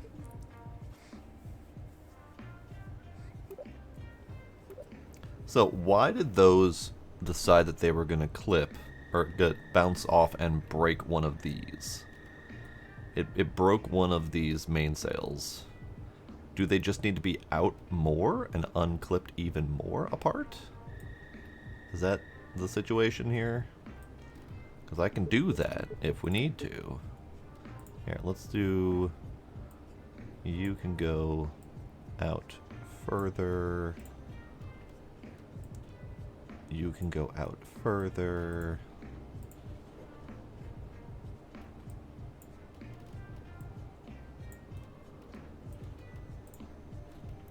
we're just gonna out them even further so that they have less of a chance of exploding on each other.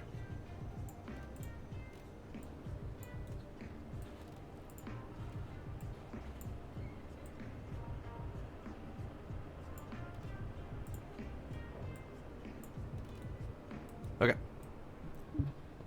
Once more. Where's the separator? Well, we got one layer of separator here for the solids. We've got we got one layer of separators in here for the big mainsails. We have a separator here for the capsule, and then we have the docking port here for the actual space station that we're attempting to get into orbit and have been attempting for the last 2 hours. Actually, we've only been really attempting to get it up in orbit for an hour. It was about an hour of building the damn thing, so. Separator in the middle? Which middle are you talking about is very brave? Because I don't necessarily disagree with you. I just want to know which we're on the same page.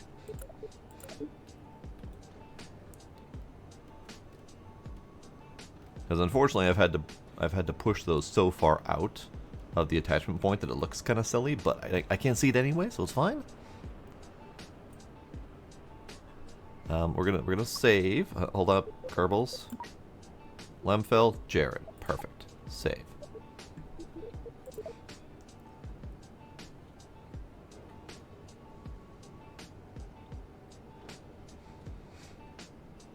You like radial separators near the top of the solids? Okay. Yeah, I've always done middle because it's never really mattered. The only time it ever really matters is when there's like significant wobble. But in these, specifically these small separators, don't really have much wobble to them. The bigger separators tend to have a little bit more wobble to them, but they've fixed the wobble pretty well in the new version, so it hasn't been a big problem for me.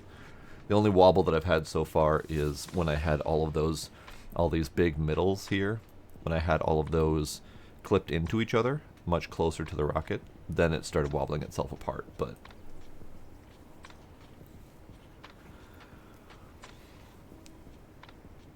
Oh, you're talking about the actual ejection force being up here, so that this part gets kicked out. I get you.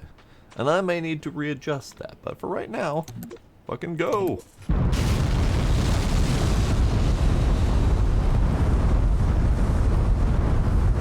I don't want to readjust it. It's a lot of extra work. Because I've had to add every single one of these separators manually because the radial isn't working right. Or the radial symmetry, that is.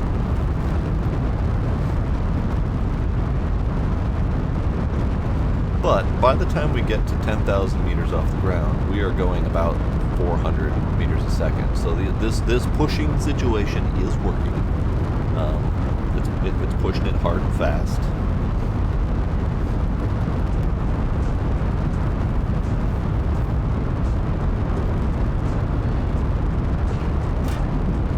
Alright, there's our first stage out of juice.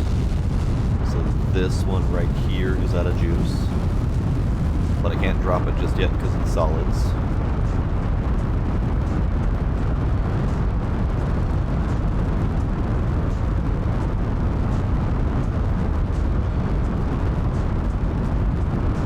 Yeah, if this ends up bashing against each other again, we'll have to reassess the separating mechanic.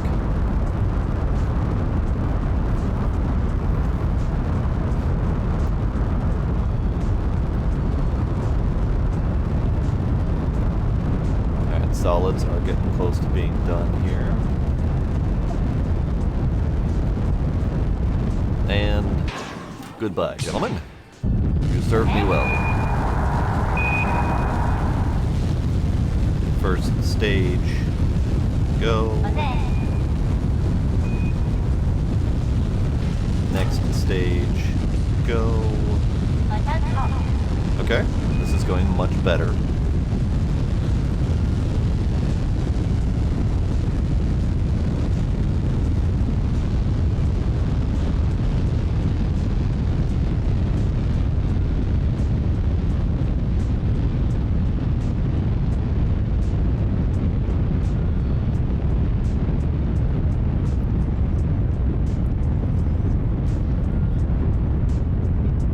very hesitant to start any sort of gravity turn right now.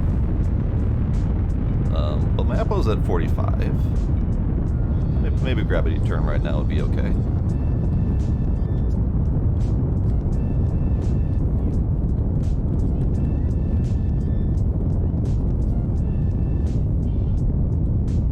At least get it started. Oh, the structure's fine with gravity turn. The bigger issue I've been running into has been just not having enough power. Oh yeah, gravity. In general, what we've found is gravity turns at low altitudes has been very hazardous. Just because the atmosphere seems to have a lot more significant impact on the vessel than it did in KSP-1 that we can tell. I know Pine's been having a similar issue. So it's very possible that the Atmo at lower altitudes is just a lot more dense, or has more calculated impact on vessels. Because I haven't seen the issue as much, but Pine has been running into a lot of forced cartwheeling in lower atmosphere. You've been seeing that too? Okay. And so that just means we have to change our gravity turn time frames, which is fine. Okay. So we're gonna coast for just a hair here, but not much.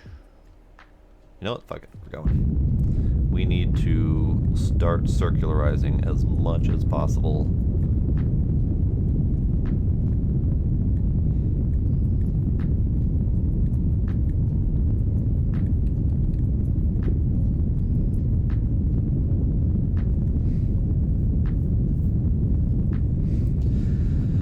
Yeah, and there was someone who was a veteran of KSP-1 in my chat a little bit ago. Oh, looks like the cats are gone. Hi, I'm back.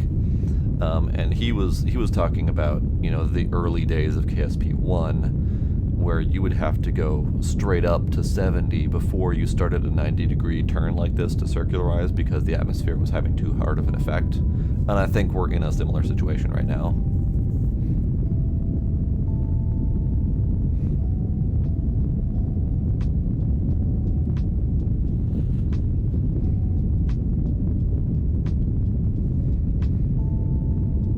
Yeah, and that's what I was doing in KSP-1, is at least a slight turn starting gravity almost immediately off the pad.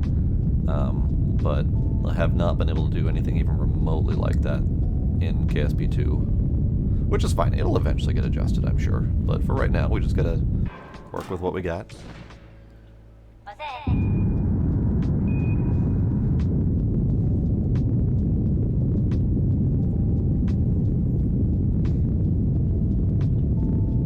Alright, so now we're attempting to circularize. I only have 900 delta V left, so I'm hoping it's enough. I'm not sure it'll be enough. It's kind of looking like it might not be enough. Do I have my lines back? I do! Well, I have a line back. Yeah, I got a line. Hey, line's good. Line's great.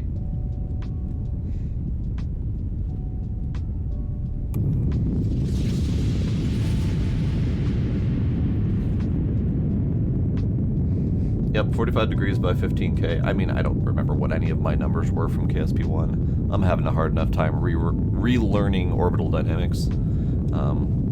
But yeah, I remember that being a thing. Alright, so let's do this, push harder up.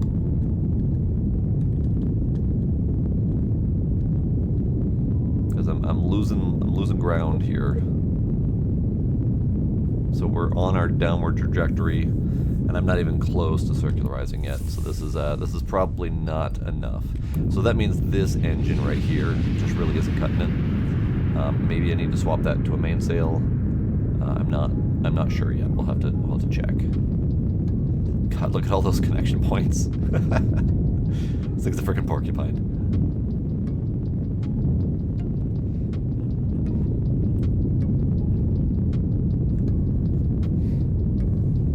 Unfortunately, I don't think we've got enough juice to get this thing circularized before I hit Atmo again. Which is unfortunate, because we were doing so well.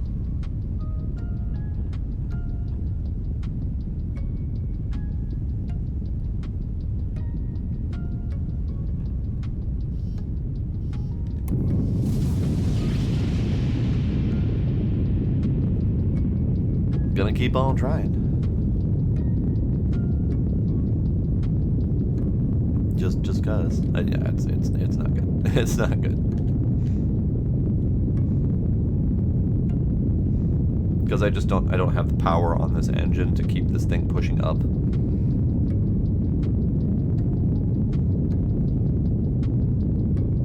And we're just about to hit Atmo, which is going to be the death knell for this thing, so...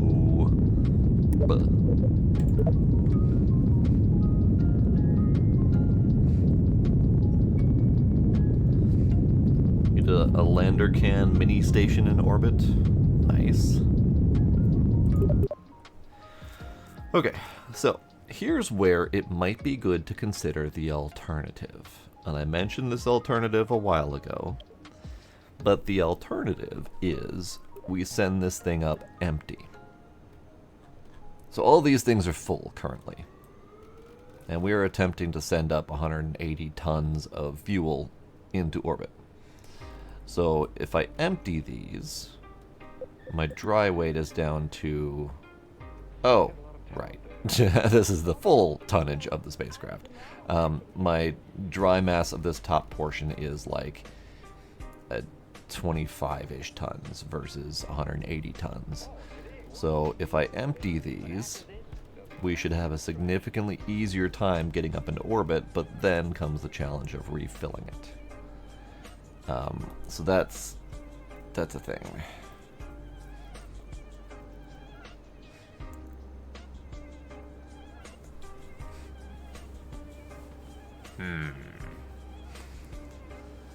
You've done all small parts. Yeah, I'm not good enough for all small parts. I had to unlock as big as stuff as I could.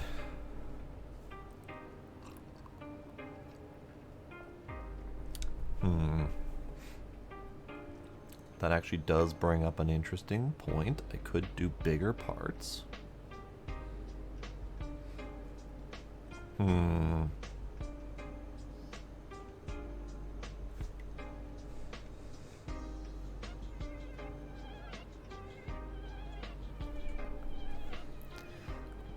Kind of wonder, instead of attempting to do...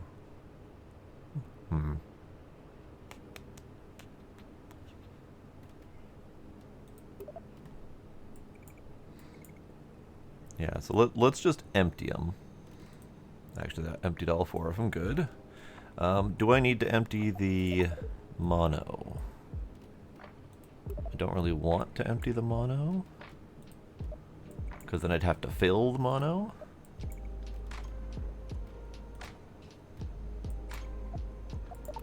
But that does put my weight down to 922. And that gives me an extra 2,000 delta V. Give or take. I think it's more like 1,500. But, so if we send this up empty, then I just need to refill it. Let's try it with the mono so I don't have to try to refill mono.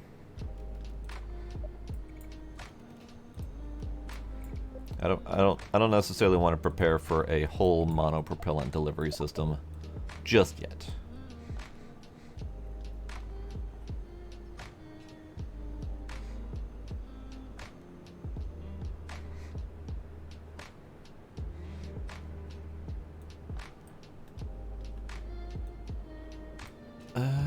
Yeah, it's fine. It's fine. We're just gonna launch it as is, and see how it do. God, I hope it kept the Kerbals. It's got a really bad plan of keeping the Kerbals where they're supposed to be. Yep. Lem fell. Okay, perfect. Good. Go. Go more. Just go.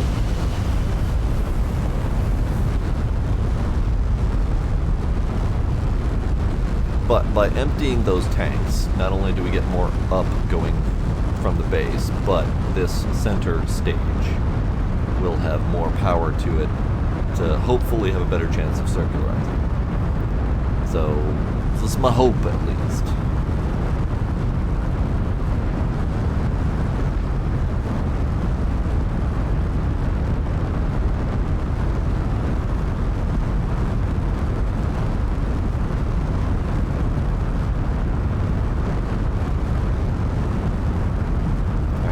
We're going.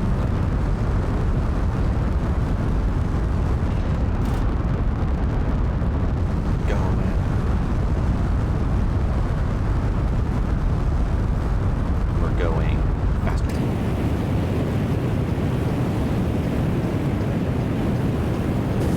Oh, nope. Nope.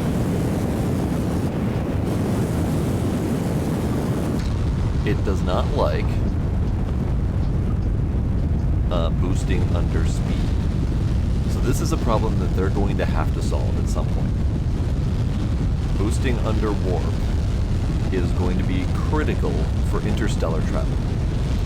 So they're going to need to make sure that boosting under warp is 100% accurate.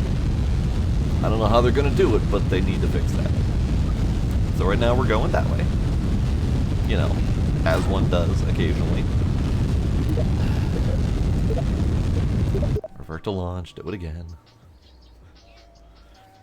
But yeah, being able to boost under warp accurately is critical when you've got things like, you know, multi-day burns that you're going to need to get to an interstellar approach.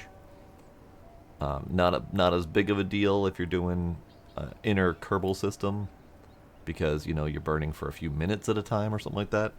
But even then, burning for a few minutes at a time is a slow process. It might not be as big of an issue in vacuum. It might not. So maybe just the initial boost is going to be fine. But still, it would be nice if it were more accurate.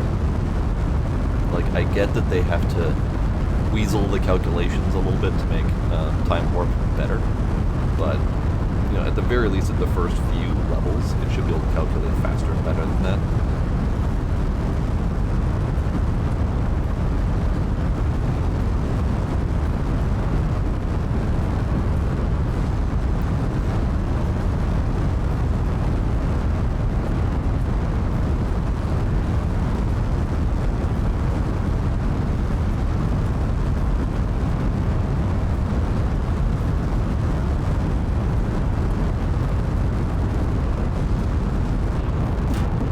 Oh yeah, the fact that it's even allowed in the first place is great.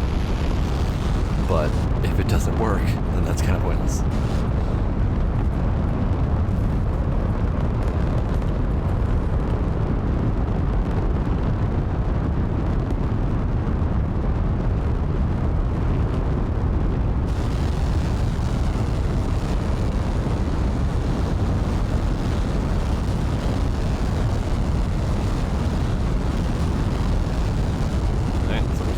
Going.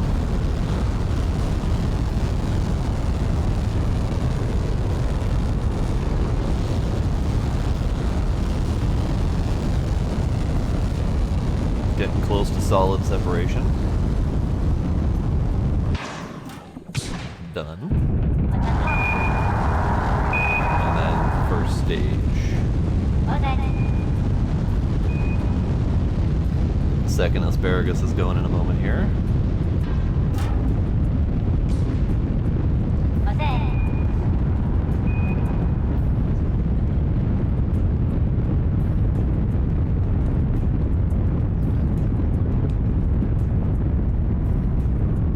Are you talking about at lower atmosphere for that earlier pitch? Or are you talking about... Oh yeah, it does not want to pitch right now. I mean, it wants to pitch, and that's part of the problem. It's fine, it's fine, it's fine, it's fine. We're just fighting it a little bit.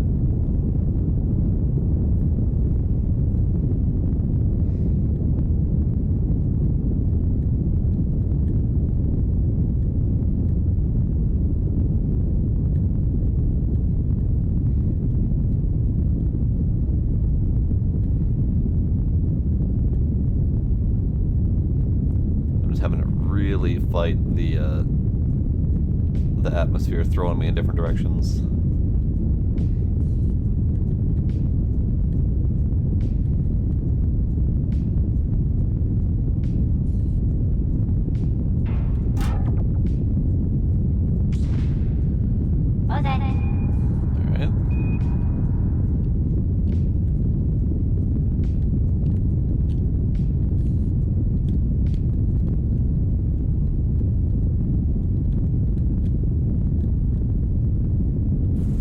Let's kill thrust for a bit, because we are at 196 APO. Can I rotate at all right now? I can. This is good. You know what, we're just gonna use the boost for this.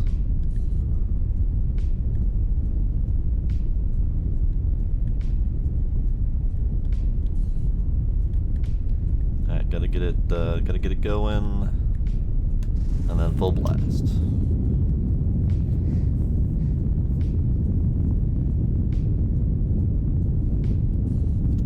Well, part of that issue is the very un-aerodynamic craft that I've got going here.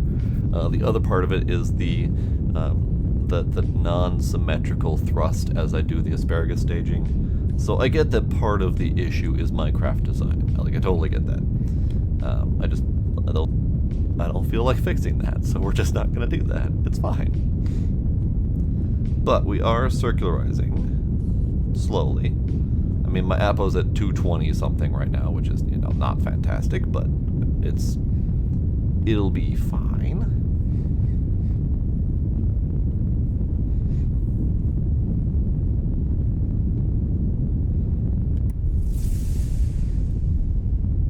Yeah, at this point, I could actually wait until APO, or closer to it.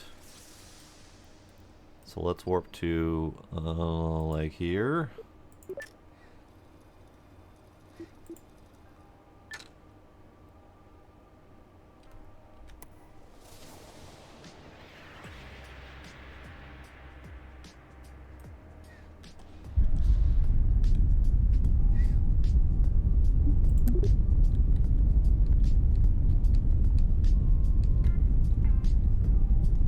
See if we can pull this thing a little bit more circle.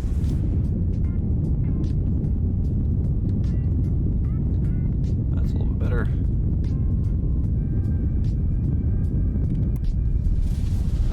Okay, we are circularizing. This is good.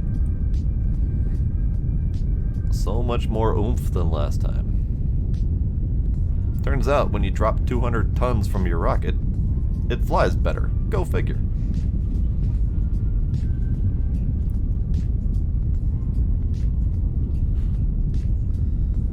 Okay, so we've got 70. Mission control get. This is good. Okay, so we're gonna do a couple things here. Oh god, I don't have any like light to work with in the right direction. So we're gonna do a few things. We're gonna pop these. We're gonna pop these. And we're gonna pop these. Nope, that's not the one. There. Pop these.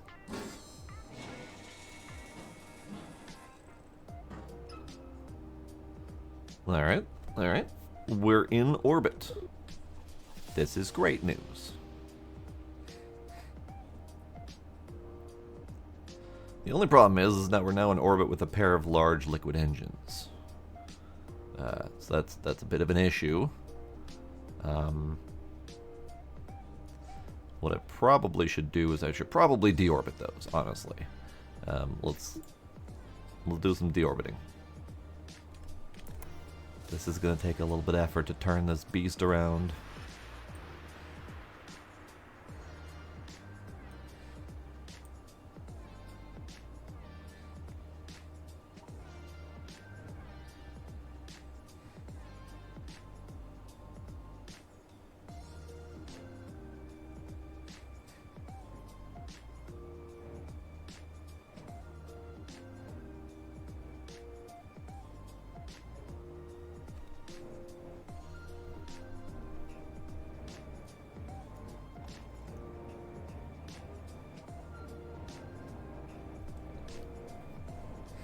I still have 18 tons of monopropellant on here.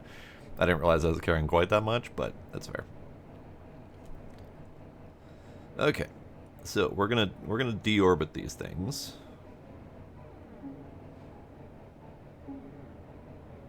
Okay, we're roughly in line. We need to boost back down. below 70. Let's put it at, I don't know, 59. They'll eventually burn up or something like that.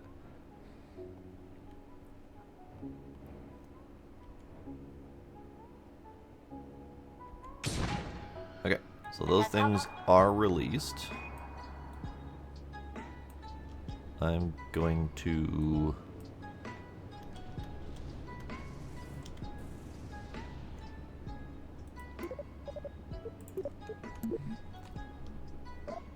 I'm gonna boost ever so slightly out of here.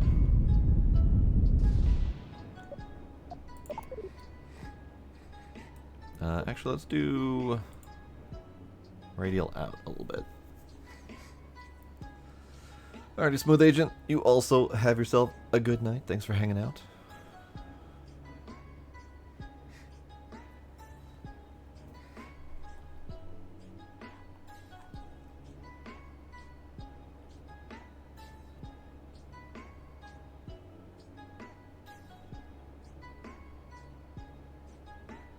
Alright, radial out, that's close enough.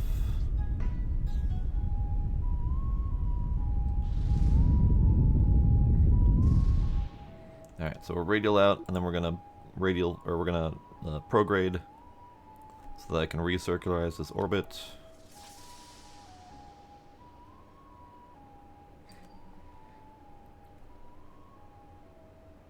Haven't quite decided where I want the space station to be. Maybe 250 would be kind of a good number. Could go all the way out to 500 maybe. I don't know if it matters that much.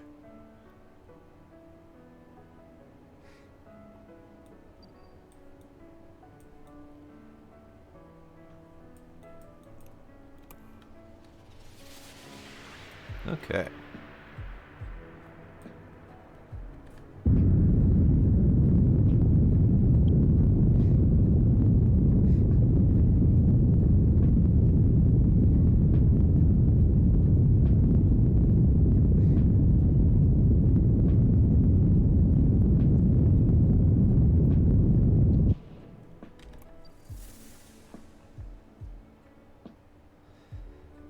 Let's see. Let's do 500. 500 is a good number.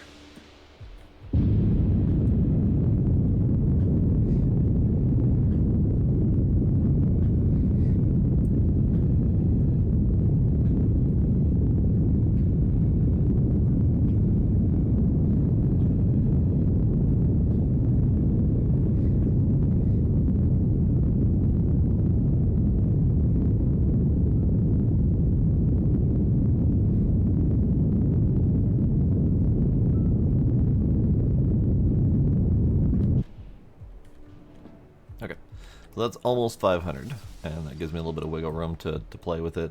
Let's warp back over to here.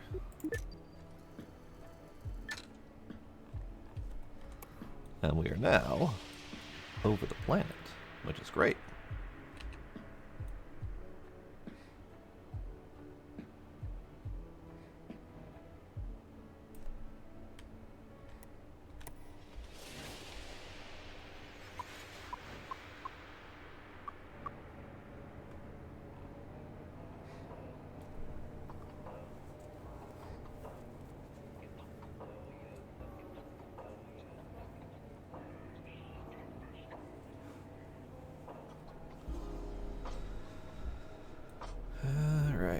So we are at prograde now.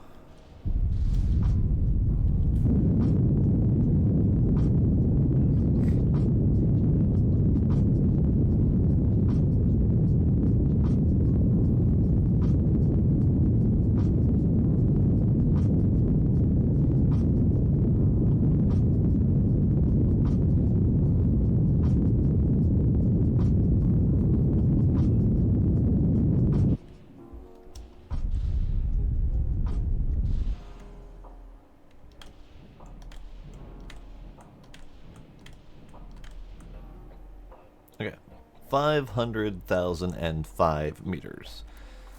So that's good. And if I warp over to here, I just want to see if I can circularize that a little bit more. One thing I don't know is if I am at a perfect horizontal orbital, but it looks like it, or I guess equatorial orbital, whatever, it's fine. I just need to get this a dash better.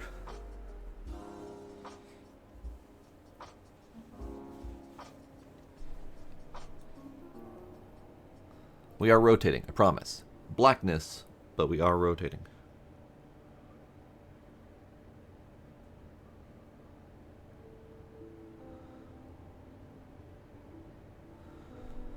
Alright.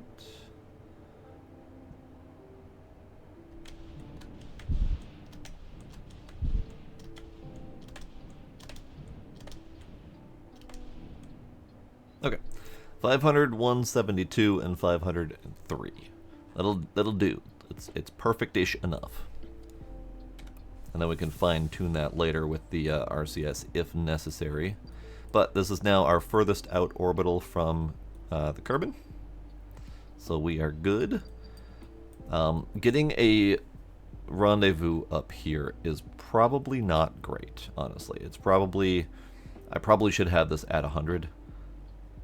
But it's fine. It's fine. We'll just make sure that this is a usable, useful station. I do need to send fuel up here now, but that's a problem for another time. So now what we need to do is we need to detach this and get Bob elsewhere, preferably down. So let's detach. All right. We have detached. And we are now controlling... Sorry, not Bob. Lemfell. Yes, Lemfell. So we can do that. Let's see if we can... So this... Oh God, I wish we had light. Light would be fantastic right now. Jared? Jared, you good, man?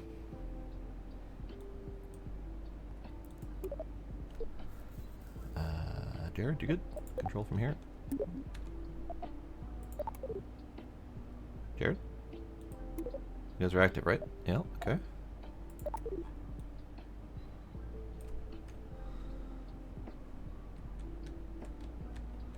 The IJKL thrust is not working.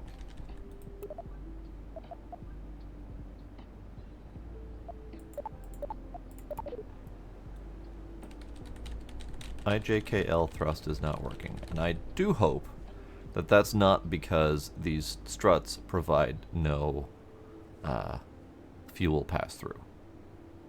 Because if they provide no fuel pass-through, and all of my monoprop thrust is in the middle here, and my RCSs are out here, that's going to be an issue.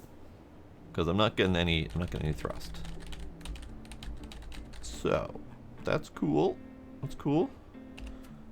We're learning. Let's do radial in.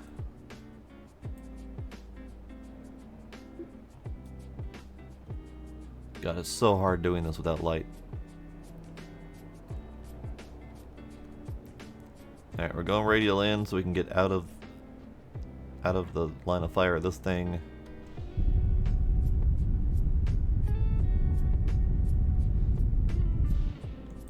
Then we can go prograde, or retrograde.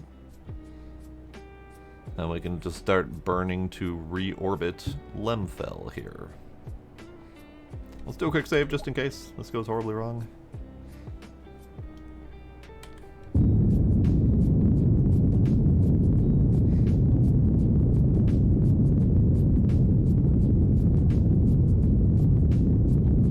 Yeah, lighting is really rough right now.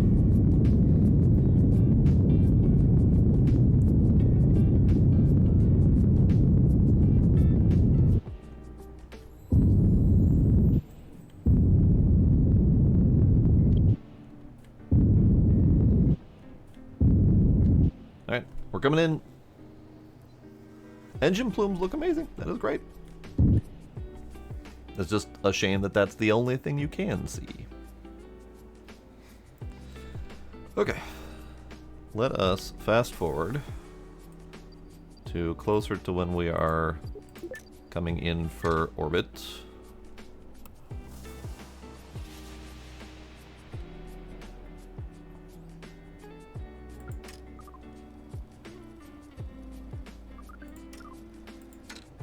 Alright, so we are coming in to the Atmo right now. Let's just burn the ever-loving hell out of all the fuel that we've got. Because we got a lot of fuel. So we might as well use it.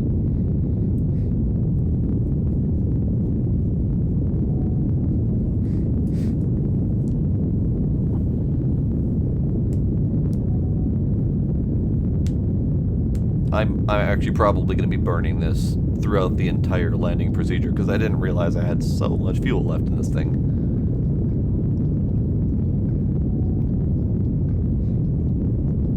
But it's fine, that just means we're going slower.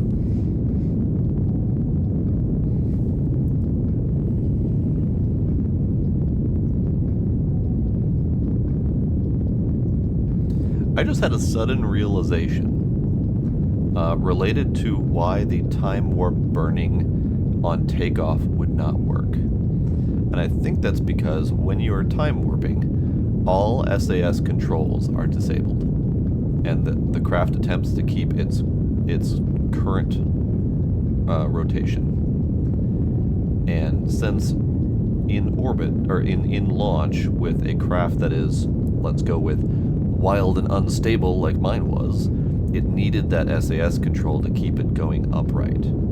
So as soon as I started warping and losing that SAS control, the atmosphere just took over.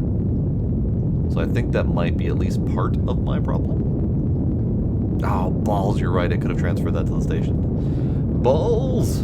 Oh well, that's fine.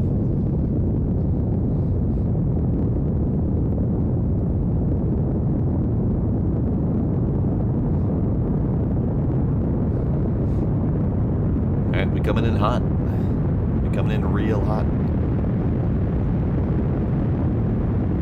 Actually, we're coming in kind of cool. There's no heat markers whatsoever so far.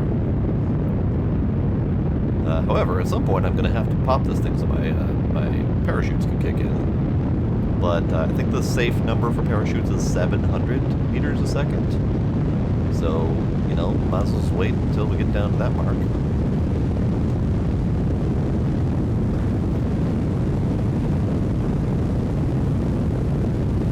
Look at this thing coming down all smooth and stuff. Do science while we're out here? Nah, zero science. Look at this thing going. Look at this thing going so great.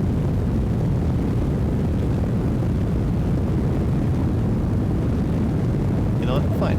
We're just gonna harm those. Let the parachutes help. Exactly. Supersonic exhaust is a heat shield. That's great.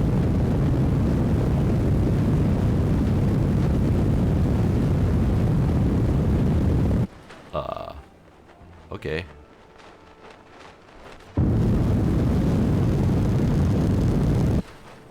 Alright, I guess we can let this thing fall very slowly.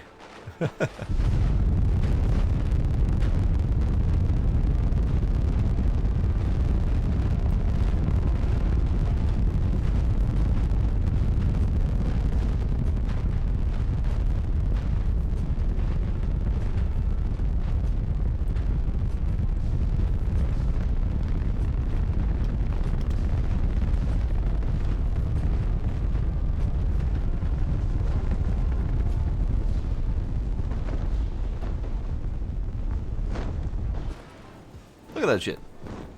Unintentionally recovering the entire booster phase instead of using the heat shield like I intended. And I still have 5 tons of fuel left in this thing.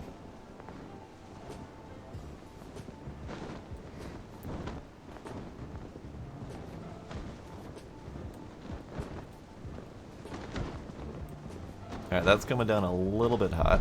So let's slow that down a little bit.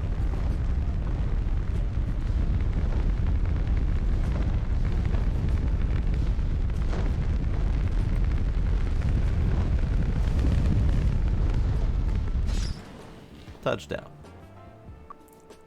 However...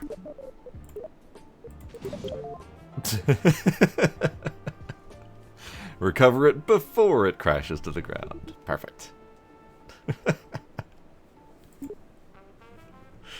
Alright, so let's go back up and just check on that station. Make sure everything's good. Station. Oh, you're going to be rotating wildly, aren't you? No, that's the SAS control kicking in. Okay, we're fine. Let's put you radial out. Sure, why not?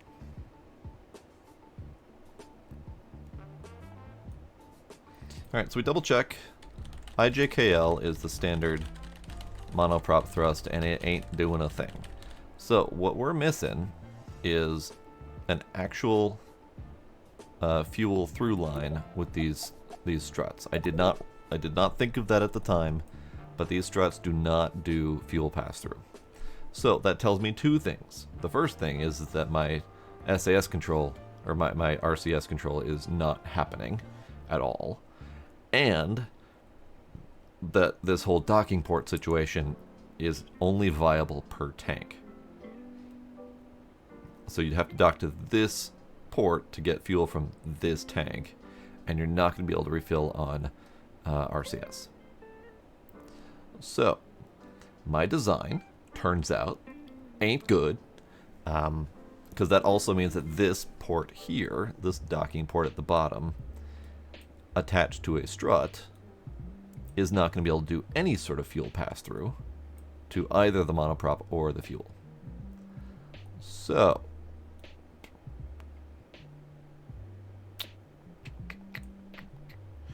right. Things that I did not think about when designing this monstrosity. That was unfortunate. It was very unfortunate.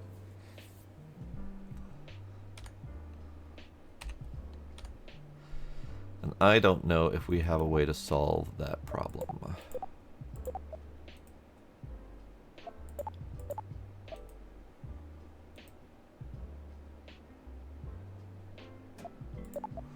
I don't think we do, which is really sad. Makes me sad. So what that tells me then is at some point I'm gonna have to deorbit this thing and just scrap it because it's useless. And poor Jared here is gonna need to get rescued.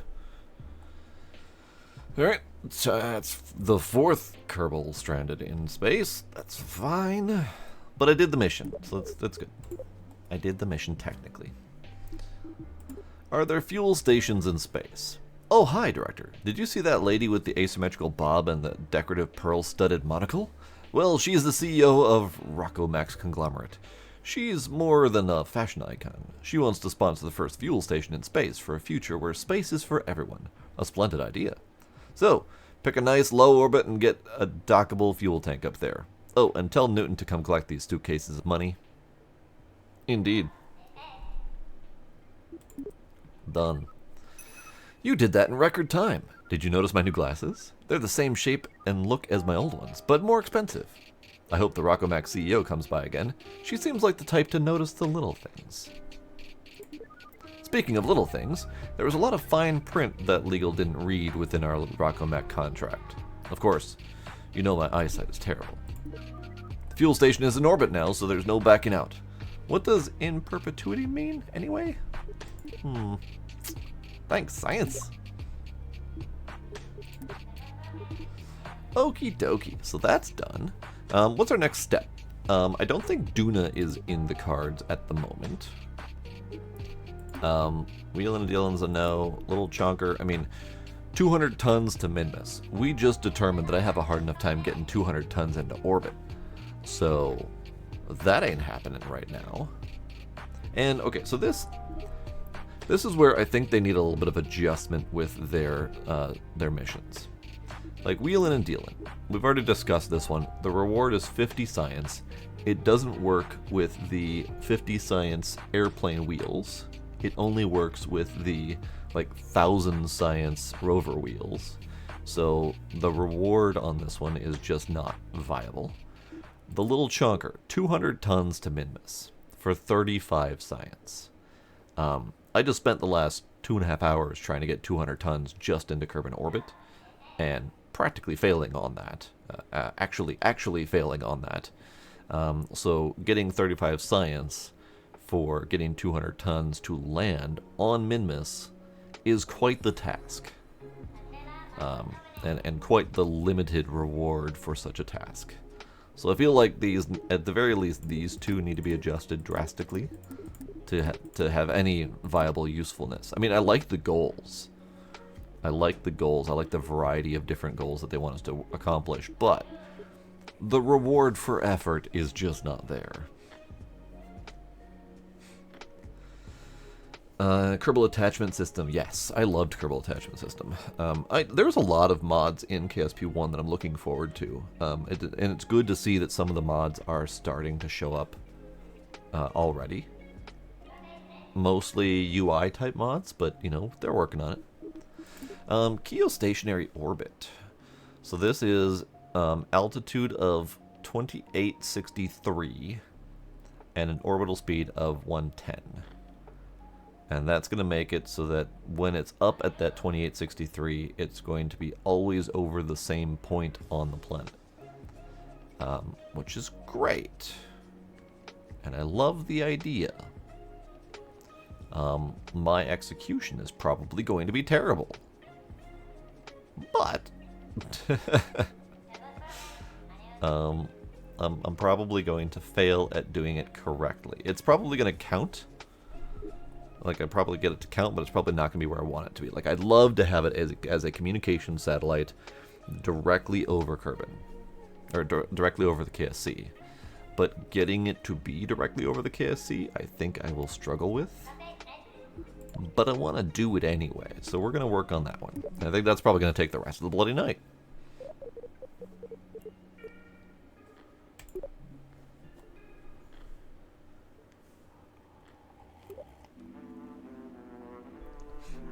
I mean, I'm on board with that idea, Knight, but at the same time, some of the mods are addressing like actual issues with the game, so I'm debating on doing them. Like, there's a whole community fix mod that might be worth doing. Okay, so we're gonna go to my tiny comsats. And I think I want to use this one. See if we can get this one in geostationary orbit. So let's do that. I do believe, however, I need to do a new one. Let's do...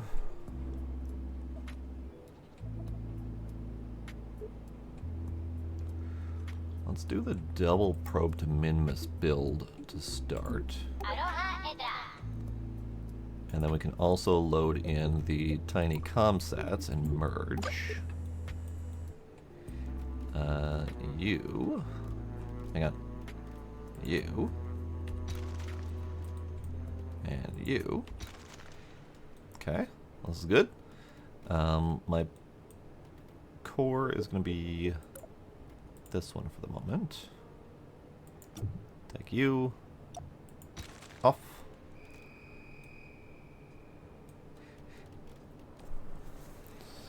And then touch.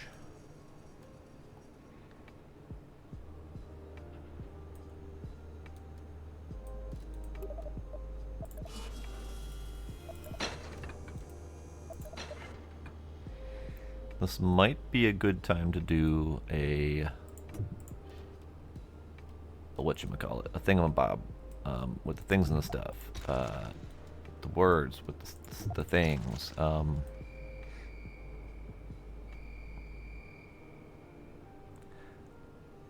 having a problem with words right now. This is fine. It's fine. Don't worry about it. Okay, so do I want this fuel stage on this rocket so it can potentially correct itself?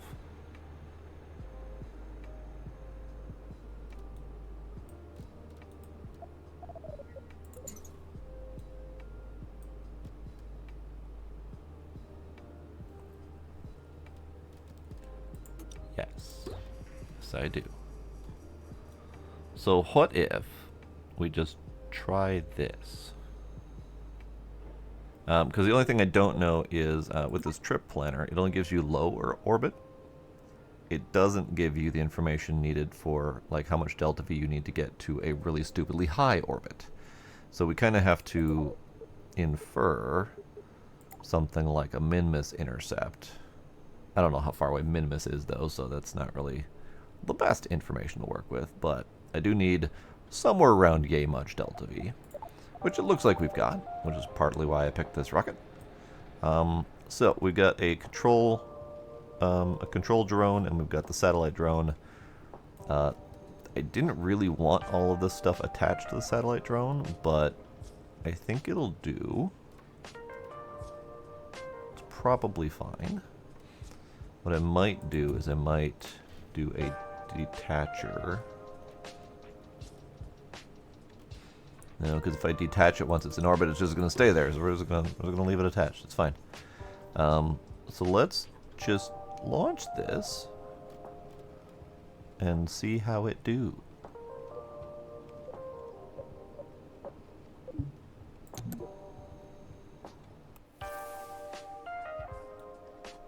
Go. Go faster. Jeez, I forgot that's so powerful.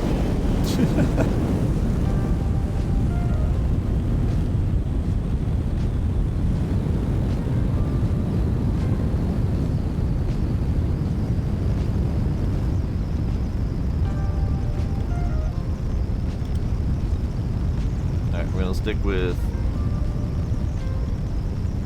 200-ish meters a second until we get up to 10,000 or so. You know what, fuck it. Let's just try to start turning here.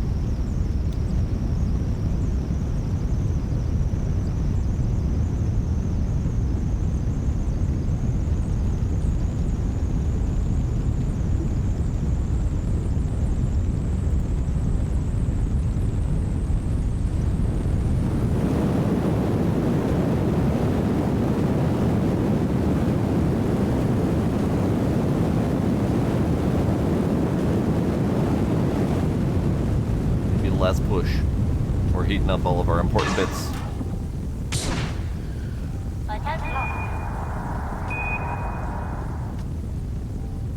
Less heat on our important bits is important.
Why am I rotating? Why are you rotating, bud? You weren't supposed to be rotating like that. Don't do that, bud.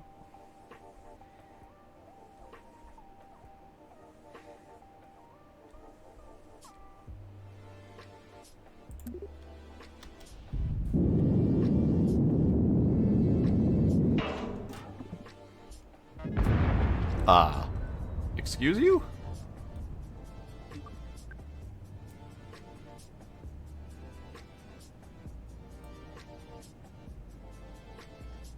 Okay. Let's try that again.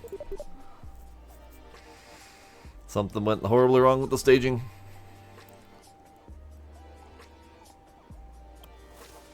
It just popped like popcorn in space.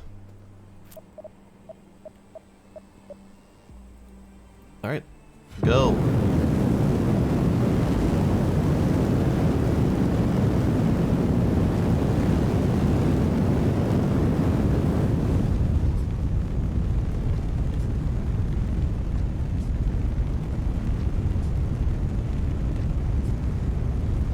Yep, just straight up kaboom. Alright, let's start trying to turn a little bit early. Oh, it's trying to rotate real hard.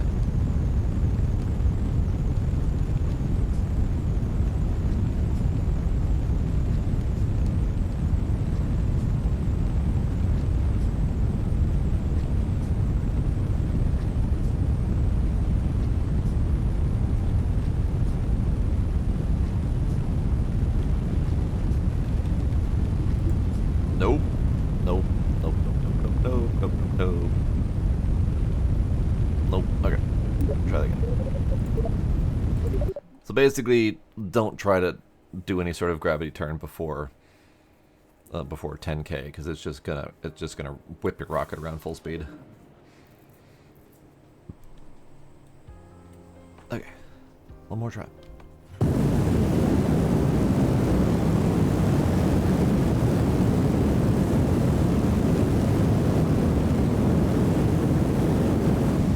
Pop that back down so we can stay within a reasonable speed until we get to 10K.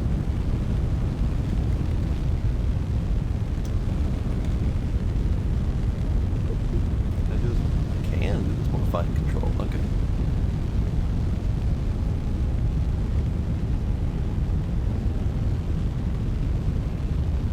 I approve of the ability to find control by clicking the draggy slider. I didn't know that was the thing. I just tried clicking it because it was there.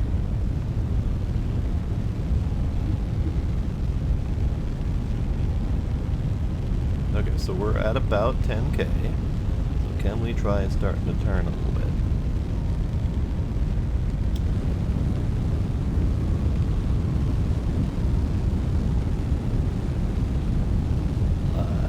Nope, nope, nope.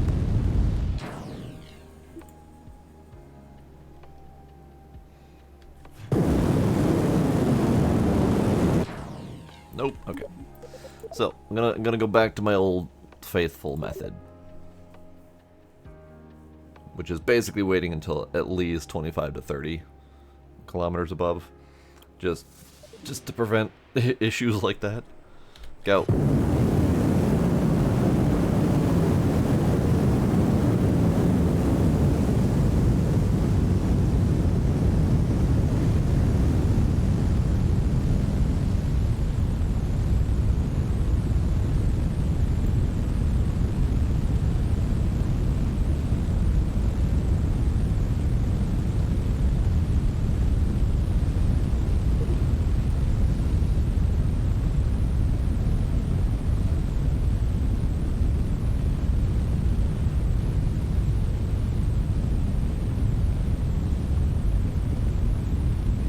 So according to these numbers, I have 16,000 delta V right now, because the game's delta V calculations are a little bit on this side of fucky, but it's fine.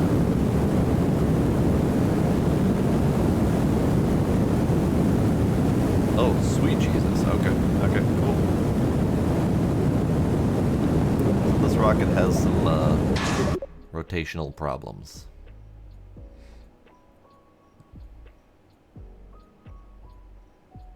That's fine. I just need to be gentler with it. I am aware.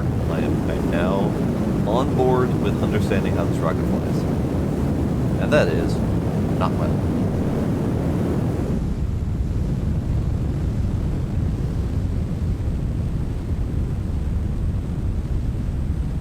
I'm going to be very ginger with it.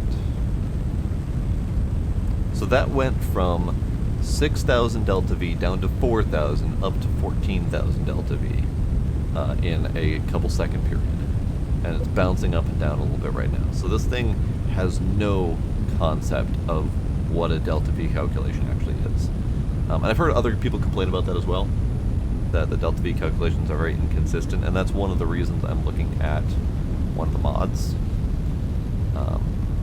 Just because if the delta V is not going to be correct in-game, then I might as well use a mod that can do it.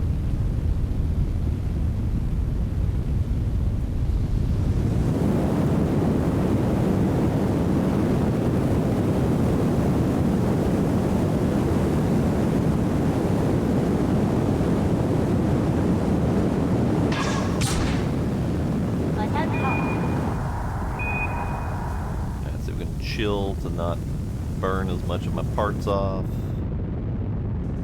I don't like burning my parts off. It's not pleasant.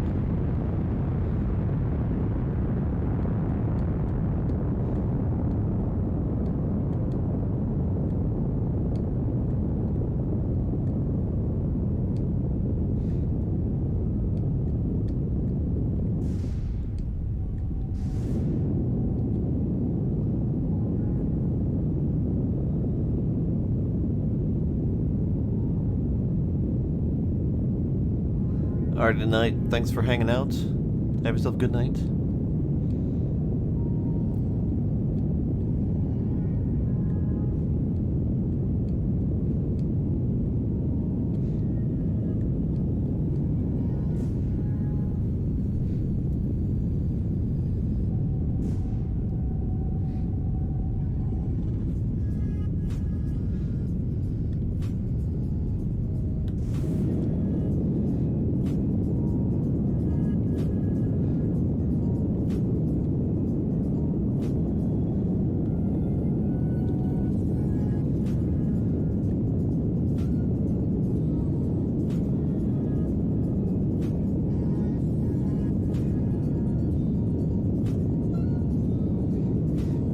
Roll with the 90-degree turn at the moment. Terribly inefficient, but it's fine.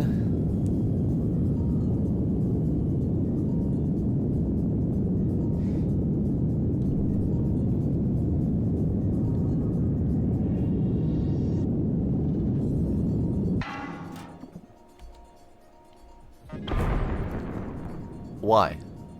Why is it exploding? Oh, I think I know why it's exploding. Close.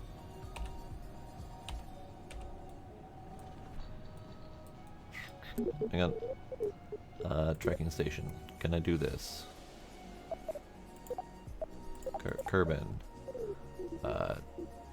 Comsat? Which one are you? Default name 17. Control. Aha! Because I was controlling from the lower part that was blowing up, but this is now the satellite part that's not blowing up. Okay, so I now have my Apo at 2141. Kind of unintentionally going all out. 2863 is where I need it to be. So, I don't know. Let's burn a little bit more.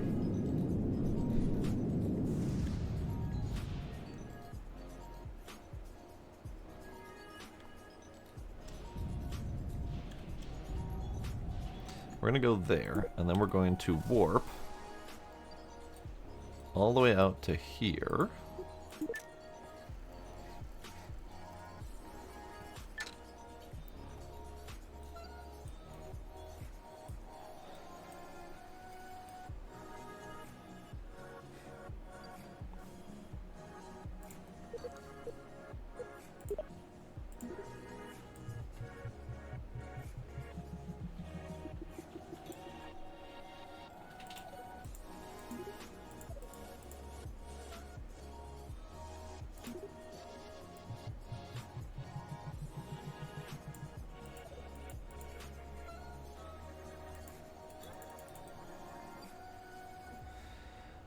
That will do for the moment.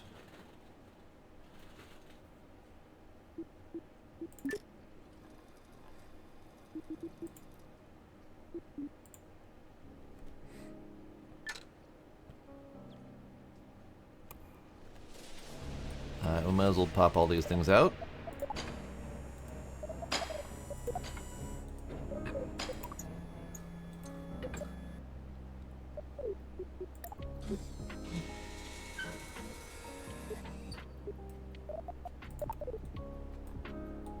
Now we are space porcupine. Alright, start burning. 5, 4, 3, 2, 1, go. 20-second burn to get as circular as we can.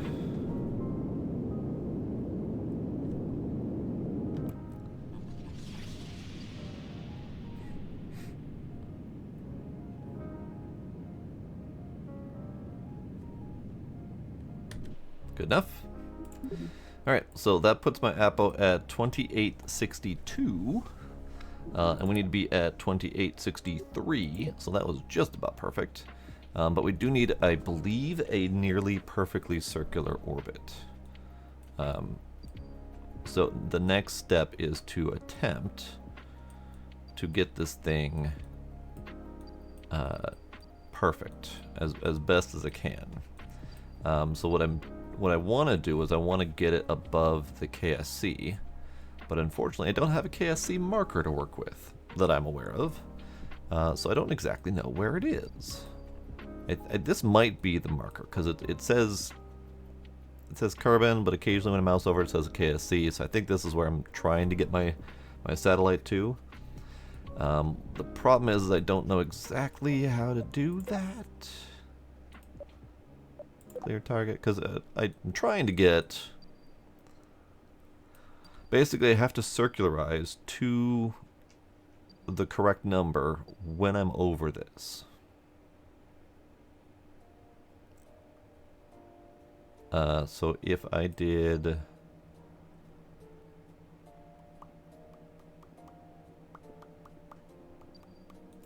Let's do a maneuver node here.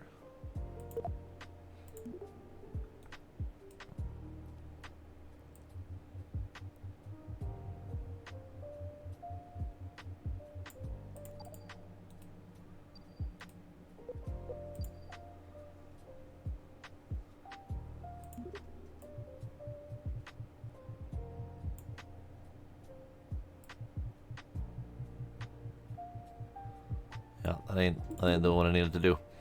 I need to get my Apo over here. So I would need to burn here.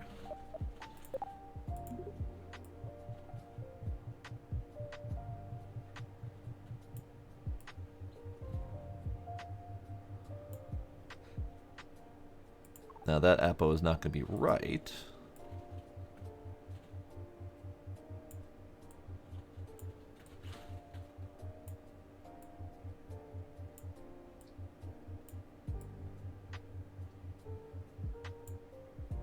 So 2863 is what we're looking for. Right about there. So this is roughly where I want my orbit to be.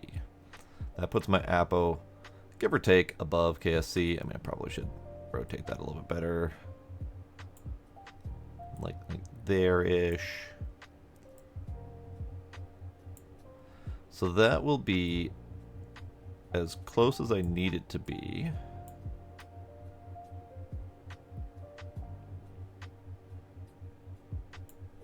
Okay, so that is roughly what I want my orbit to look like. That puts my Apo here, which means that I start a burn here to circularize over here, and then we get the circle orbit, geostationary Kerbal over KSC. That'll be wonderful. Let's do it.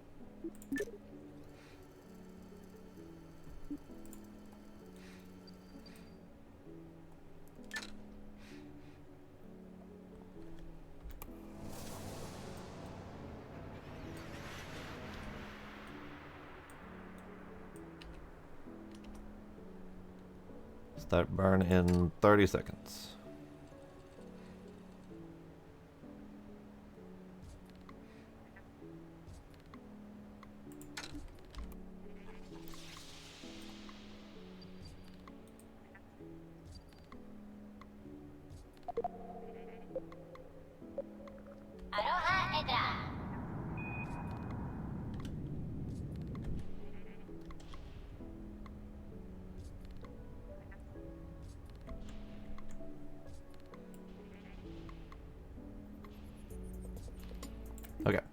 that's good.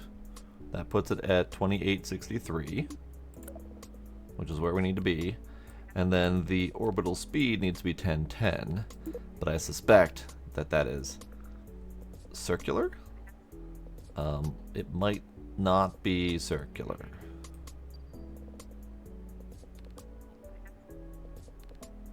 But we can go over here. Let's kill you. And go over here.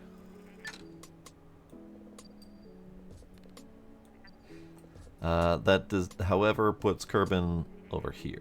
Because I, of course, did not think about that because I'm not smart. So I need to figure out how we can get Kerbal, or the KSC, under my thing.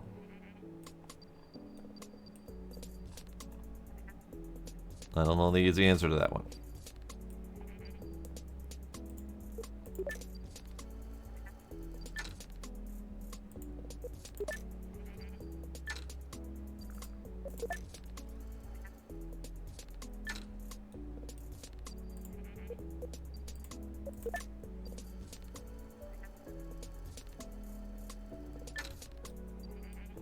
Okay.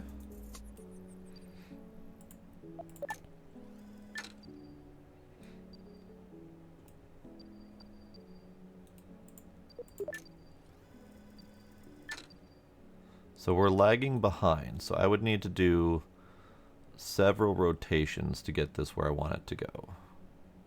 And I'm okay with that.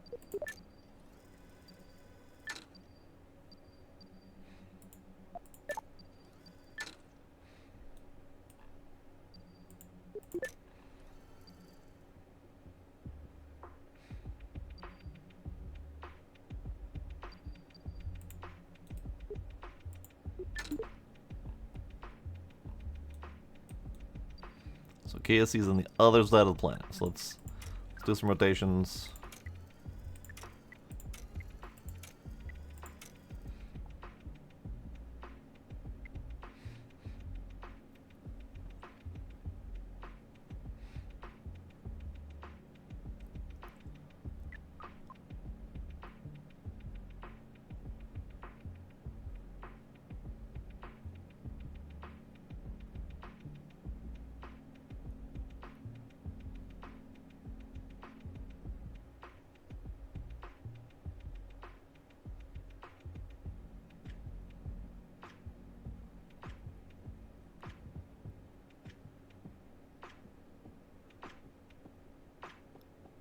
We're getting there. A few more rotations.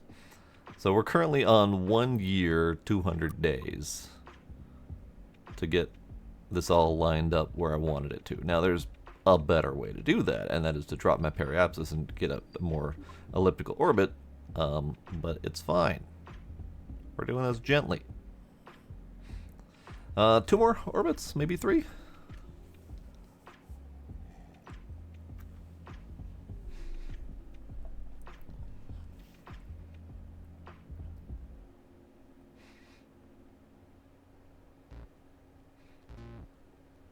Oh, that's so close. One more.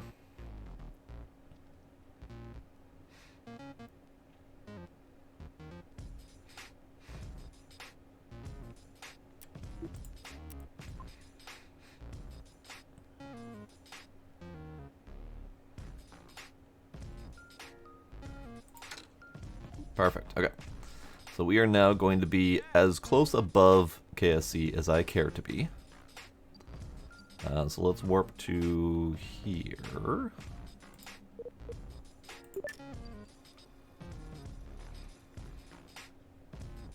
And then we're just going to need to burn until we're circle.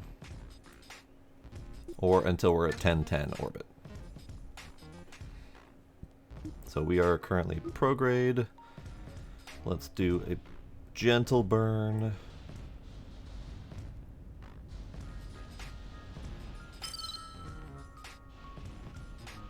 Perfect. 1010 at 2862 and 2870. Okay. So we're as close as we need to be. It's not going to be perfect, and it's probably going to drift a little bit over time, but I don't know a good way to fix that. Actually, a good way to fix that might be just through a maneuver plan. Let's see what we can do to clean up this.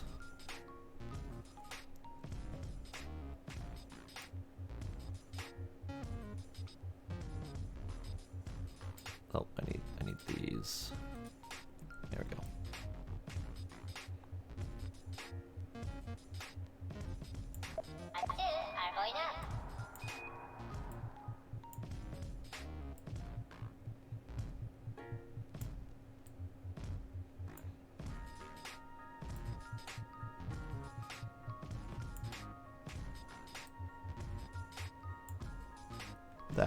That'll do.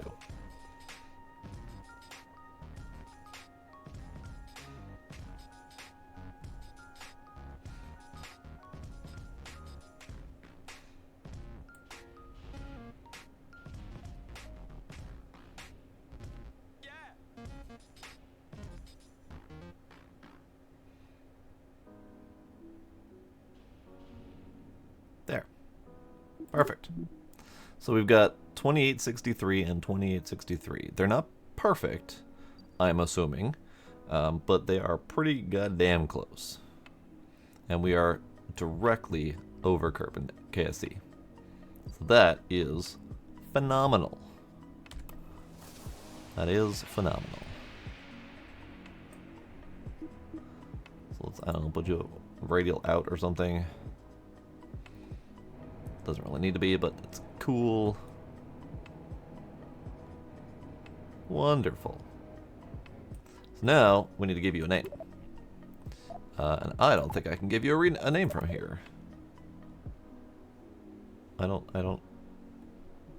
Vessel.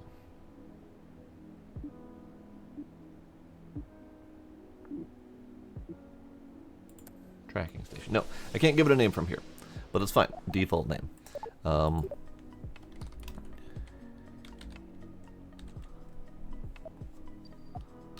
TTI Kia 1. Yeah. That'll do. So that is wonderful. I like it. That's probably the easiest I've ever done something like a geostationary orbit. I've never really been great at that, but I did it, and I did it without help, which is big for me. I'm proud of myself. I know that may seem like a simple task for a lot of people, but I'm catching up with when I used to be good at KSC. Kerbal Space Program. Jesus Christ. Words is hard, you know, but that's okay. So we've got the geostationary orbit right now. That's wonderful. I still haven't rescued anyone, but I think I still need to read up on the orbital encounters first before I attempt that. Could do an attempt at a MUN rescue or a Minmus rescue. No, Minmus I don't need to do. We've got 2 on the MUN, and then we have the satellite around Minmus, so we don't have that. In fact, if we go to Minmus, I am concerned that we only have debris around Minmus.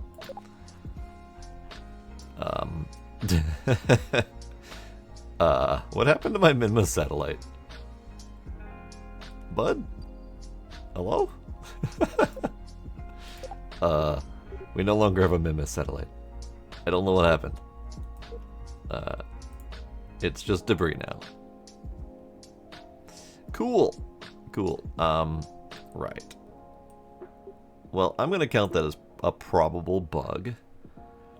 The only thing I can think of is if it somehow lost all of its energy and isn't being recorded as a correct the station thing right now because it's not active, but I don't think so. So this one I would like to report as a bug. Default debris. Because this was a fully functional, perfectly polar orbital satellite around Minmus that was meant to be a communication satellite, or a scanning satellite, but it has since died. I do have my Kerbals here. I have Valentina and Bill stranded on the Mun, which is fine. I do wonder what else might have exploded that I'm not remembering. So we've got my Comsat 1, which seems to be fine. Let's check it out. Yeah, it's fine. This is tiny little orbital nubbins floating in space.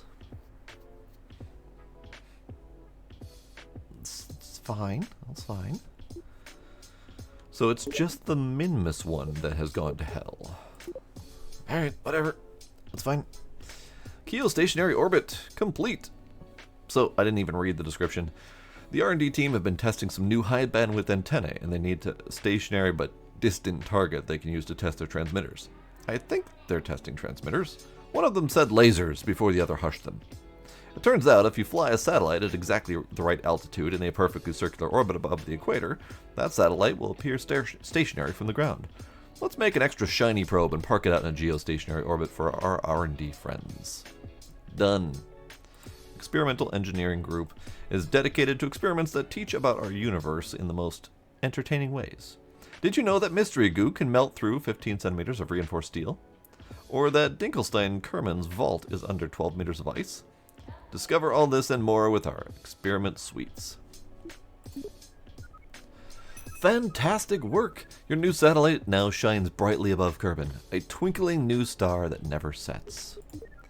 The R&D team seemed especially excited to point their transmitters at the new satellite last night, though I could swear they looked a little disappointed when it was still there in the morning. I think I heard one of them grumble something about wanting to try a particle bean. I guess it's some kind of very small snack. Like science.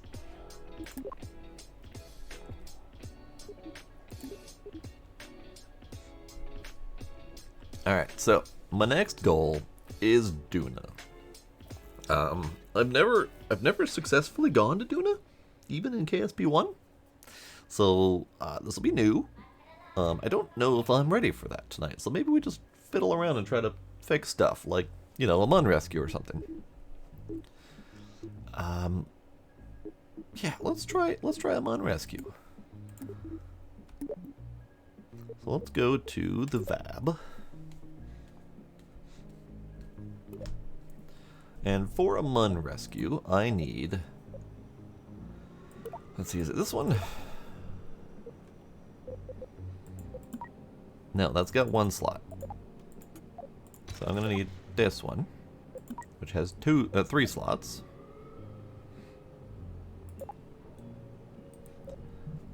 And we're gonna need...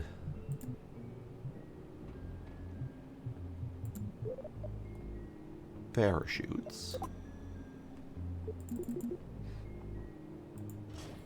Although, I don't think I can do that. I need to make sure that the entry port is free. So I think I need to do a 3.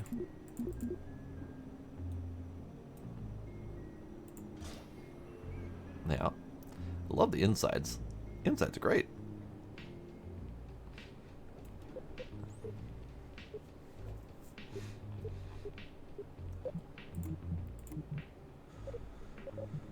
Alright, let's see. So, Poodle.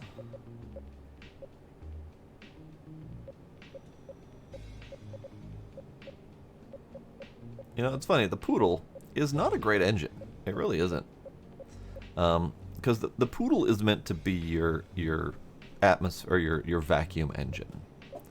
But, I mean, looking at the thrust, it's got a slightly higher ISP, which is your fuel efficiency. Slightly higher than the Skipper. But the Skipper's got so much more thrust to work with in case you need it.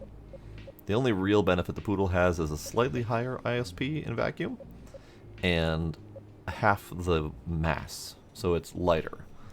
But it's got so much less thrust that it feels like it's not that great of a thing. But we're going to try it and see if it's good enough. So what we need here is we need heat for re-entry. We need a cone to top it off. We need a decoupler, a little bit of fuel. I'm hoping that that's going to be enough fuel, but we'll see. So this is 2400 delta V to return from the Mun, which is way more fuel than I think we need. But that's the small... Well, no, that's not the smallest. Hang on. 1500 delta V to return from the Mun. I think it'll be fine. Probably. Probably, maybe.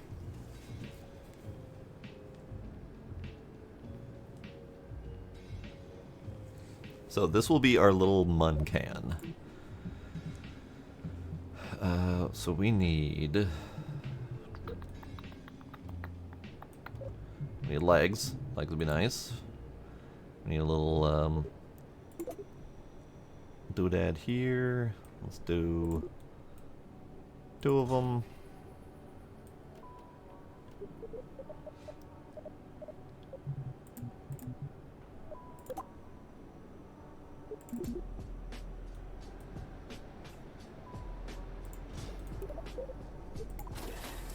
Right.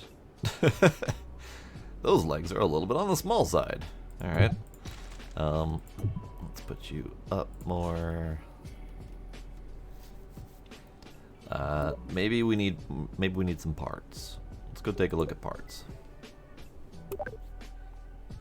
In particular, medium-sized landing.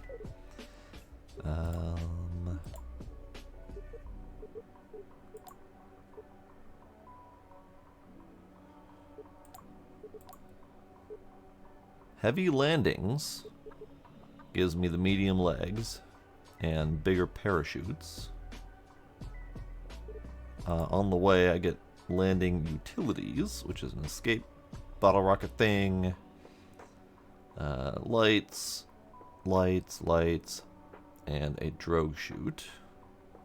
That's a lot of stuff for that. That's 900 science to get to heavy landings. So maybe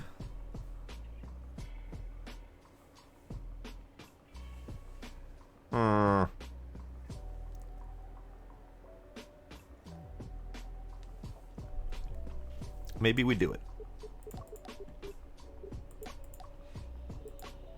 Oh, never mind. Those are off of this one. Oh. It's not off of atmospheric science. It's off of expanded construction, precision machining, landing utilities, and heavy landing. So that's actually 900, 1200, 1430 is the total science needed to get to heavy landings. So that's going to be a no. Might just need to land on the cone and hope for the best. Is there anything in here that'll help?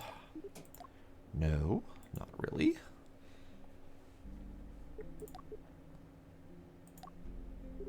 This would be so much easier if we had a can that could carry multiple Kerbals, that isn't a medium-sized engine piece. But it's fine. We're just gonna land on the cone and see what we can come up with. It'll be fine, I'm sure. Probably, maybe. All right. So this is my basic lander can. Absolute basic. The only other option is the tuna can, but it's twice the weight without really any benefit, and it has like 0 heat tolerance on it. Where's the heat tolerance? Do we have it? No, we don't have a heat tolerance information. That's good to know. It should exist. Oh, sorry. The can is half the weight of the gumball that I'm currently using. It's twice the weight of the Sightseer. Well, never mind. That's fine. And this one. Double check on this one. Needs to be attached first. 1 slot. Okay. It's a no. Alright. So this will be my lander can, and hopefully I can get it to land on the cones without too much fuss.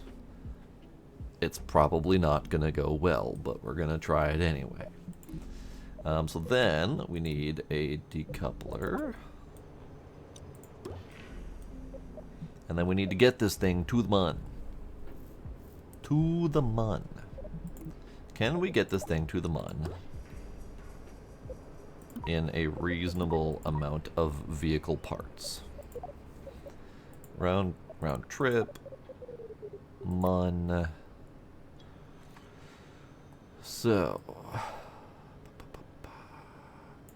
mun surface is 1580 or 580, and then back off 580. We need about, I think it was like 800 or so to get back to Kerbin without doing the low orbit element of it. So that 1530 that I've got should be good? Question mark. We'll just count it as good. But we don't need a return trip for the rest of the vehicle. We only need a return trip for the orbital, which we've got covered by this. So we need that 3400 plus 860 to get to mun. So we need about 5,000. I like to go with 6,000 to get to the mun. Okay, so let's do another one of those, and let's do one of these. That is 5360. So we've got 3,800 delta V in this one stage. Okay, that's good. And oh, that's not right.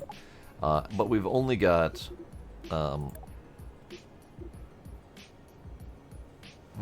this says we've got 1.58 thrust to weight. This says we've got 1.0 thrust to weight ratio. So it's not being very accurate.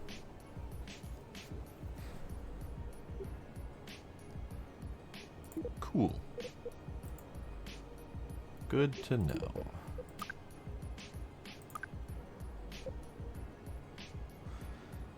Let's just burn it as it is and see which one's accurate. Because if we've got a 1.5 thrust to weight here, then it should go up fairly well. If we've got 1.041, then it should go barely up at all. So let's just find out which up it does. It goes up pretty well. So I think we got the 1.5. Okay. That's good. I just need a little bit more oomph to get this thing to the mun. So we got it off Kerbin, but we need to get it to the mun.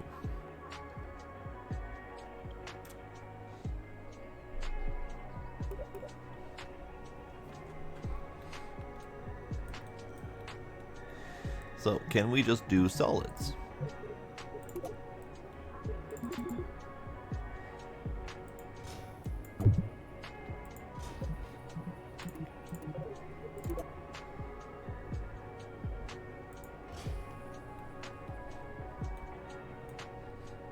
So according to this, 1.58, according to this, we've got 1.48 thrust to weight with the solids, and then we've got another 1.58 thrust to weight on this, the middle heavy. Total is 6,000 delta V, give or take.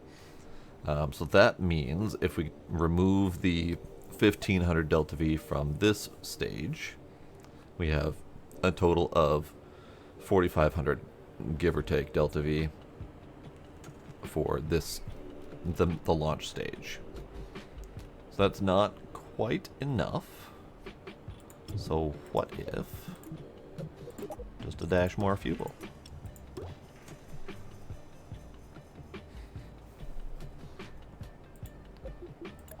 You are Atmo. You are potentially high Atmo. So that might be enough, actually. Might be enough to do it. So let's see if we can get to the mun with this thing. This is going to be saved.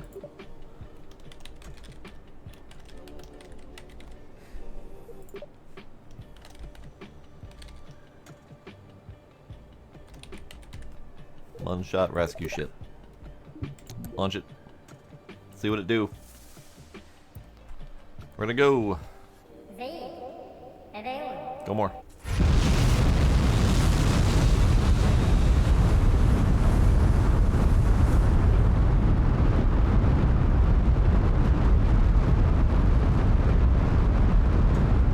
Look at that shot.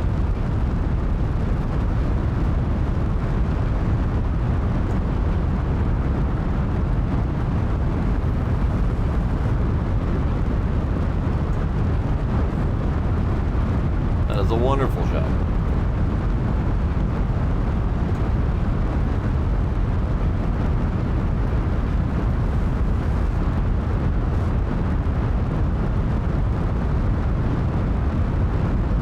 Alright, so we're pushing up above the clouds. We're still pushing, but we're pushing slowly, which is fine. I don't need to push much faster than this anyway.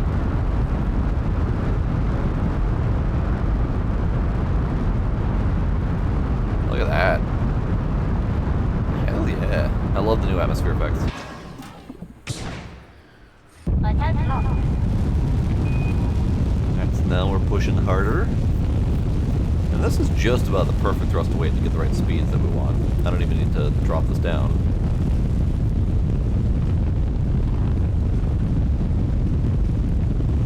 Look at those cones though. Look at that. Some fantastic conage.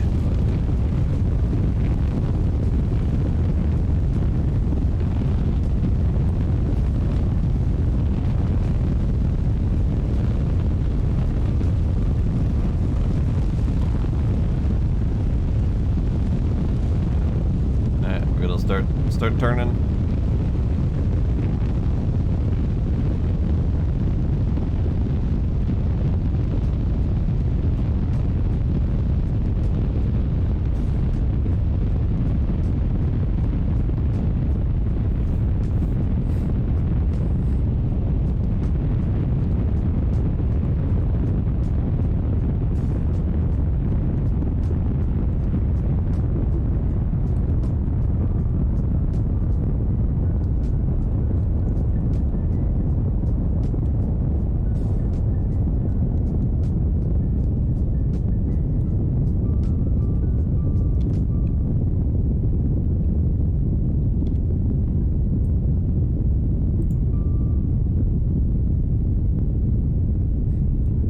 Now we're aiming for gravity turn.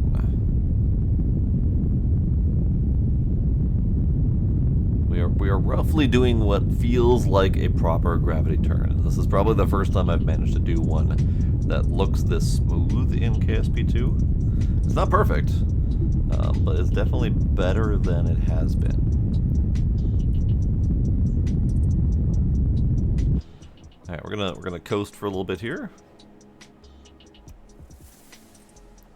I'm gonna coast until about here.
in orbit now.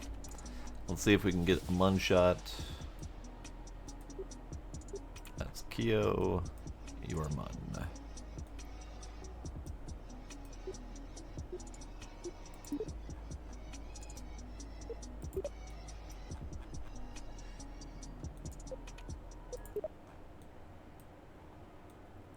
Which one am I actually controlling? This one.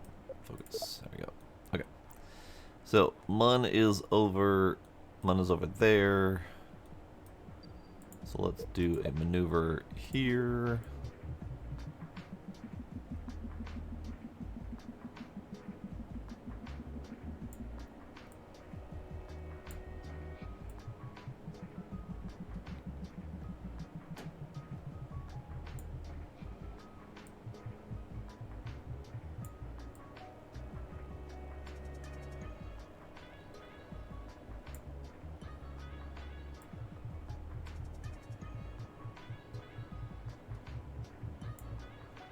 Okay, let's do that.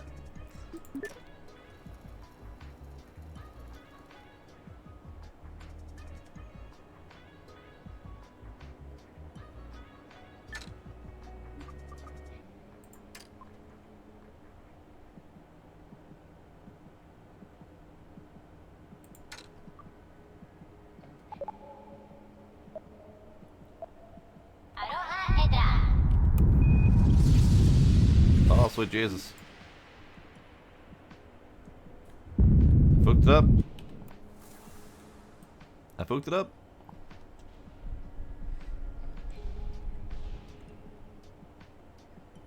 I fucked it up. I didn't make sure my ship was pointed in the right bloody direction first before starting to burn. I was just focusing on the burn time. I didn't do that correctly.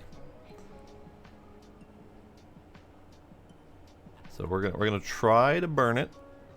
Let's see if we can get it close. But if not, then oops. Still trying to get the ship oriented correctly.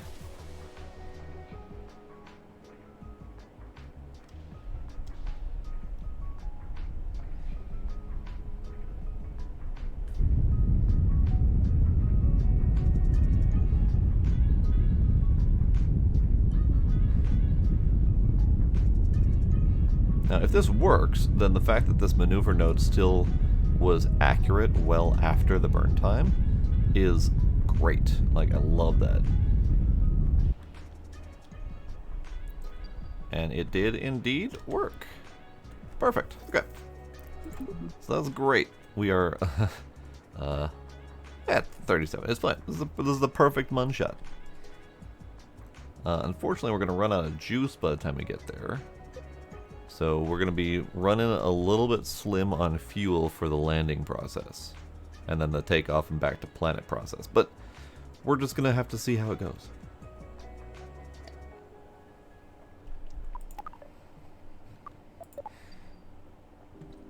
Alright, so we need to warp to here.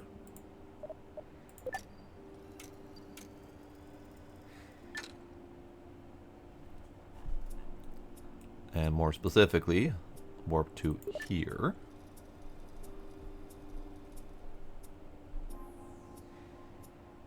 Okay, we are in Mun. We are in Mun's area.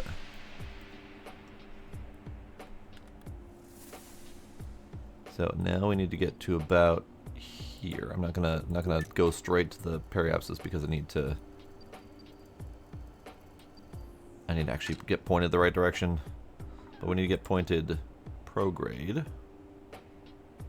Just gonna take this guy a little bit to get oriented.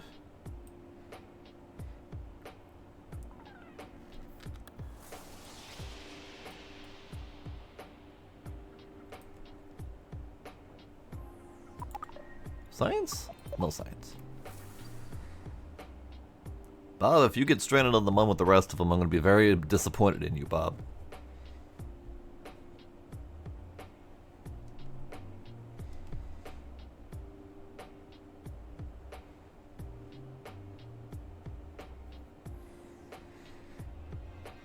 Still working on getting getting prograde.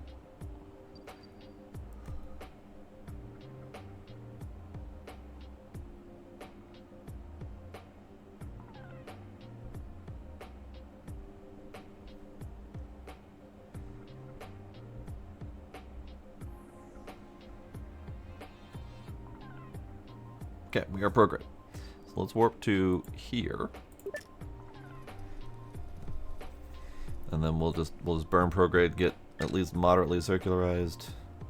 We are just about out of juice on this rocket though, so this is gonna be fun.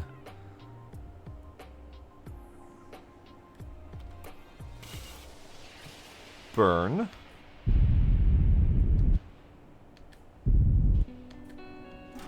Okay, that is the amount of juice that is left on this thing.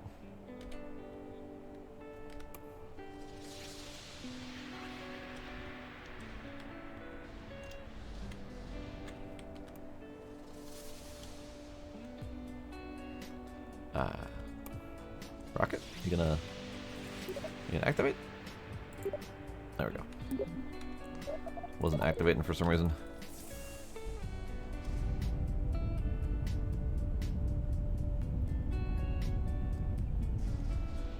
Okay, so we are now circularized around the mun. Ish. Unfortunately, I now have this piece of scrap that's out there, but it's fine. So next I need to land right around there, so we can pick up at least one of them. So if I do a maneuver node,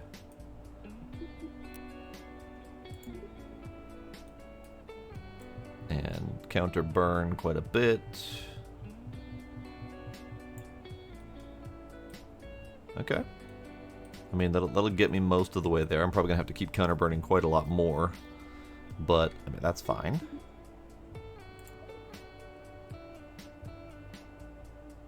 All right, let's just do it.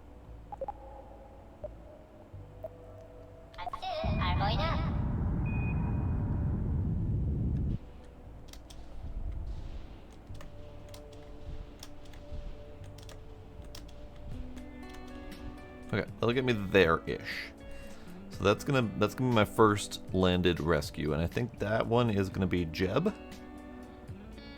No, that one's gonna be Valentina, because Valentina was my first land on the Mon at the Mare, and then this one's gonna be Bill, I think.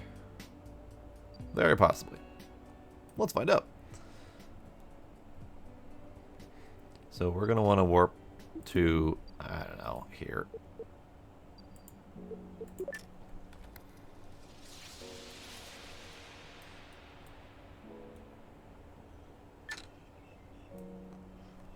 It's a little bit difficult to see where I'm going.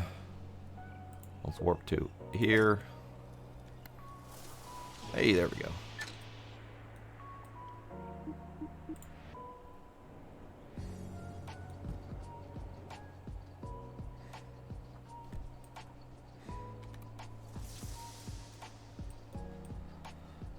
Warp to here.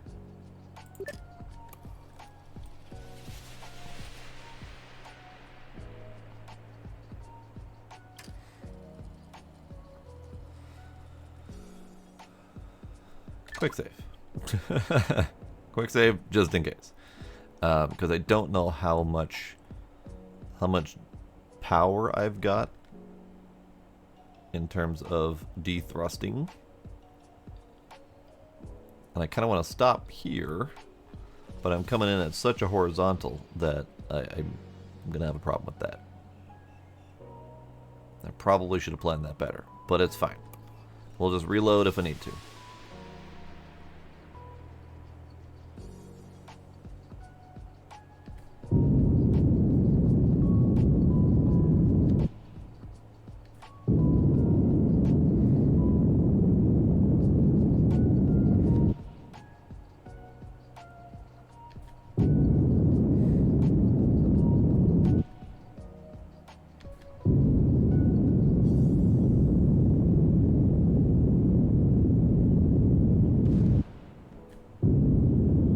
And we've got random debris.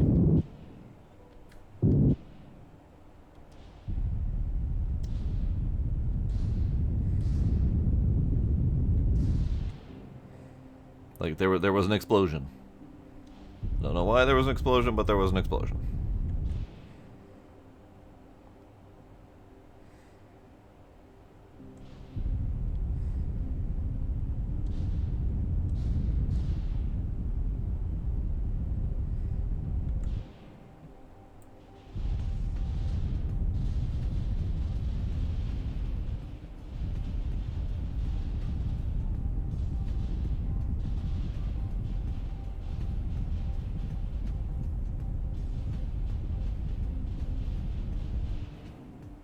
Look at that. Look at that.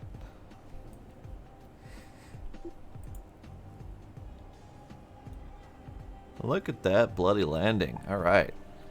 So, is my Kerbal over here? Are you there? I think he's there. I think he's there. Okay. Quick save. Because we're here. And then we bracket over to this guy. Valentina, indeed. Let go. Perfect. Valentina, you are a rock star. You just need to walk your little happy self over there.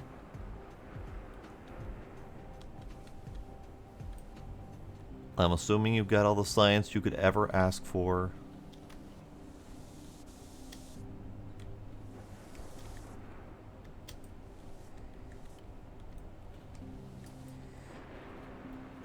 Look at this. Look at this friggin' rescue. This is amazing.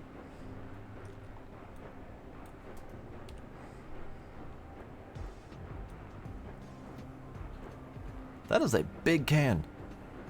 Looking at the final score of it. That's a big can. Valentina gets rescued. This is wonderful. I think I need to walk her around to this side.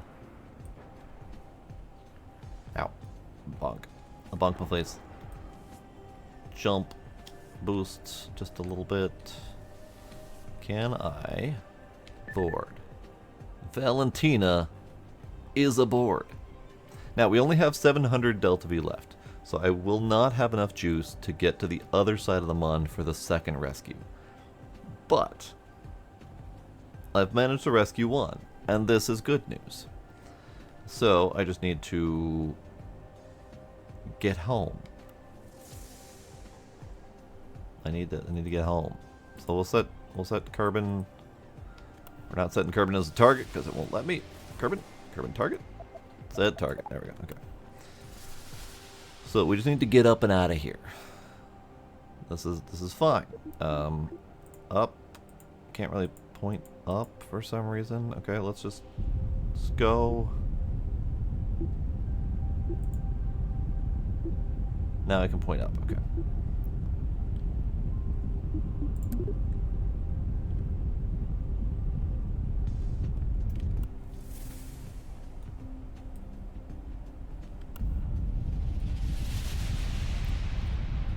Do I want to go sunward? Sunward is perfectly fine. No, actually I want to go anti-sunward, don't I? Let's go anti-sunward.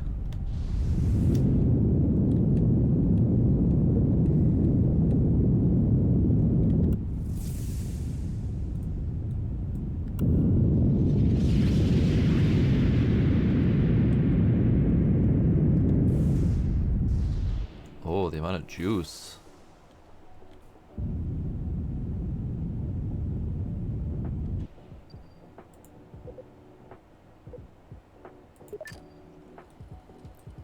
The amount of juice that took to get off of there. Oh no. Do I even have enough to circularize, or we're going to be landing back down again very forcefully?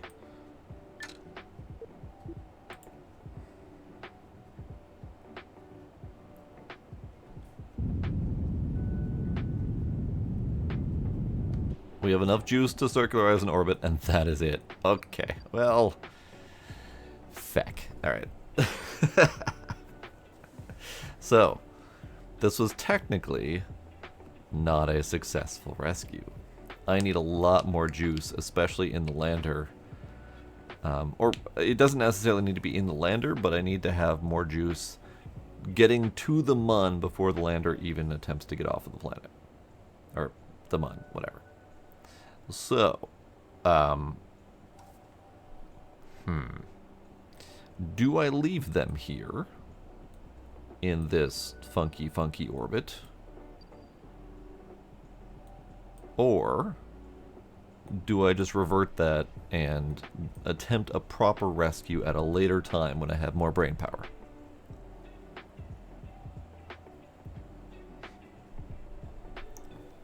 We were so damn close.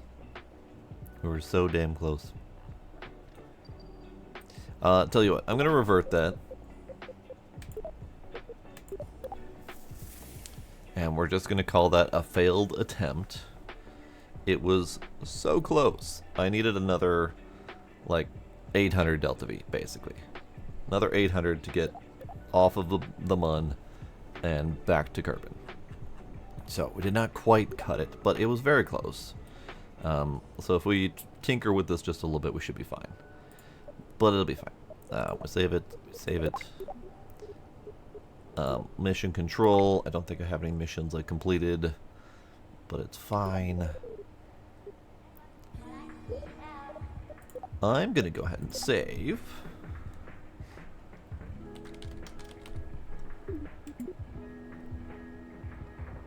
And I think I'm gonna call it good here. We did good. We did good. We did the geostationary orbit. We did the space station, even though the space station ended up having its own issues, namely fuel pass-through. But it was at least a station. I have more Kerbals to rescue. I now have 4 stuck out there somewhere. But it's fine. It's fine. It's fine. That'll be it for tonight, though. I see a bunch of lurkers. It's fine. I like lurkers. You guys are good for being out there. I appreciate you. Tomorrow, I don't have any plans, so we may be doing more Kerbals. For now, thank y'all for coming. I will see y'all next time. Bye.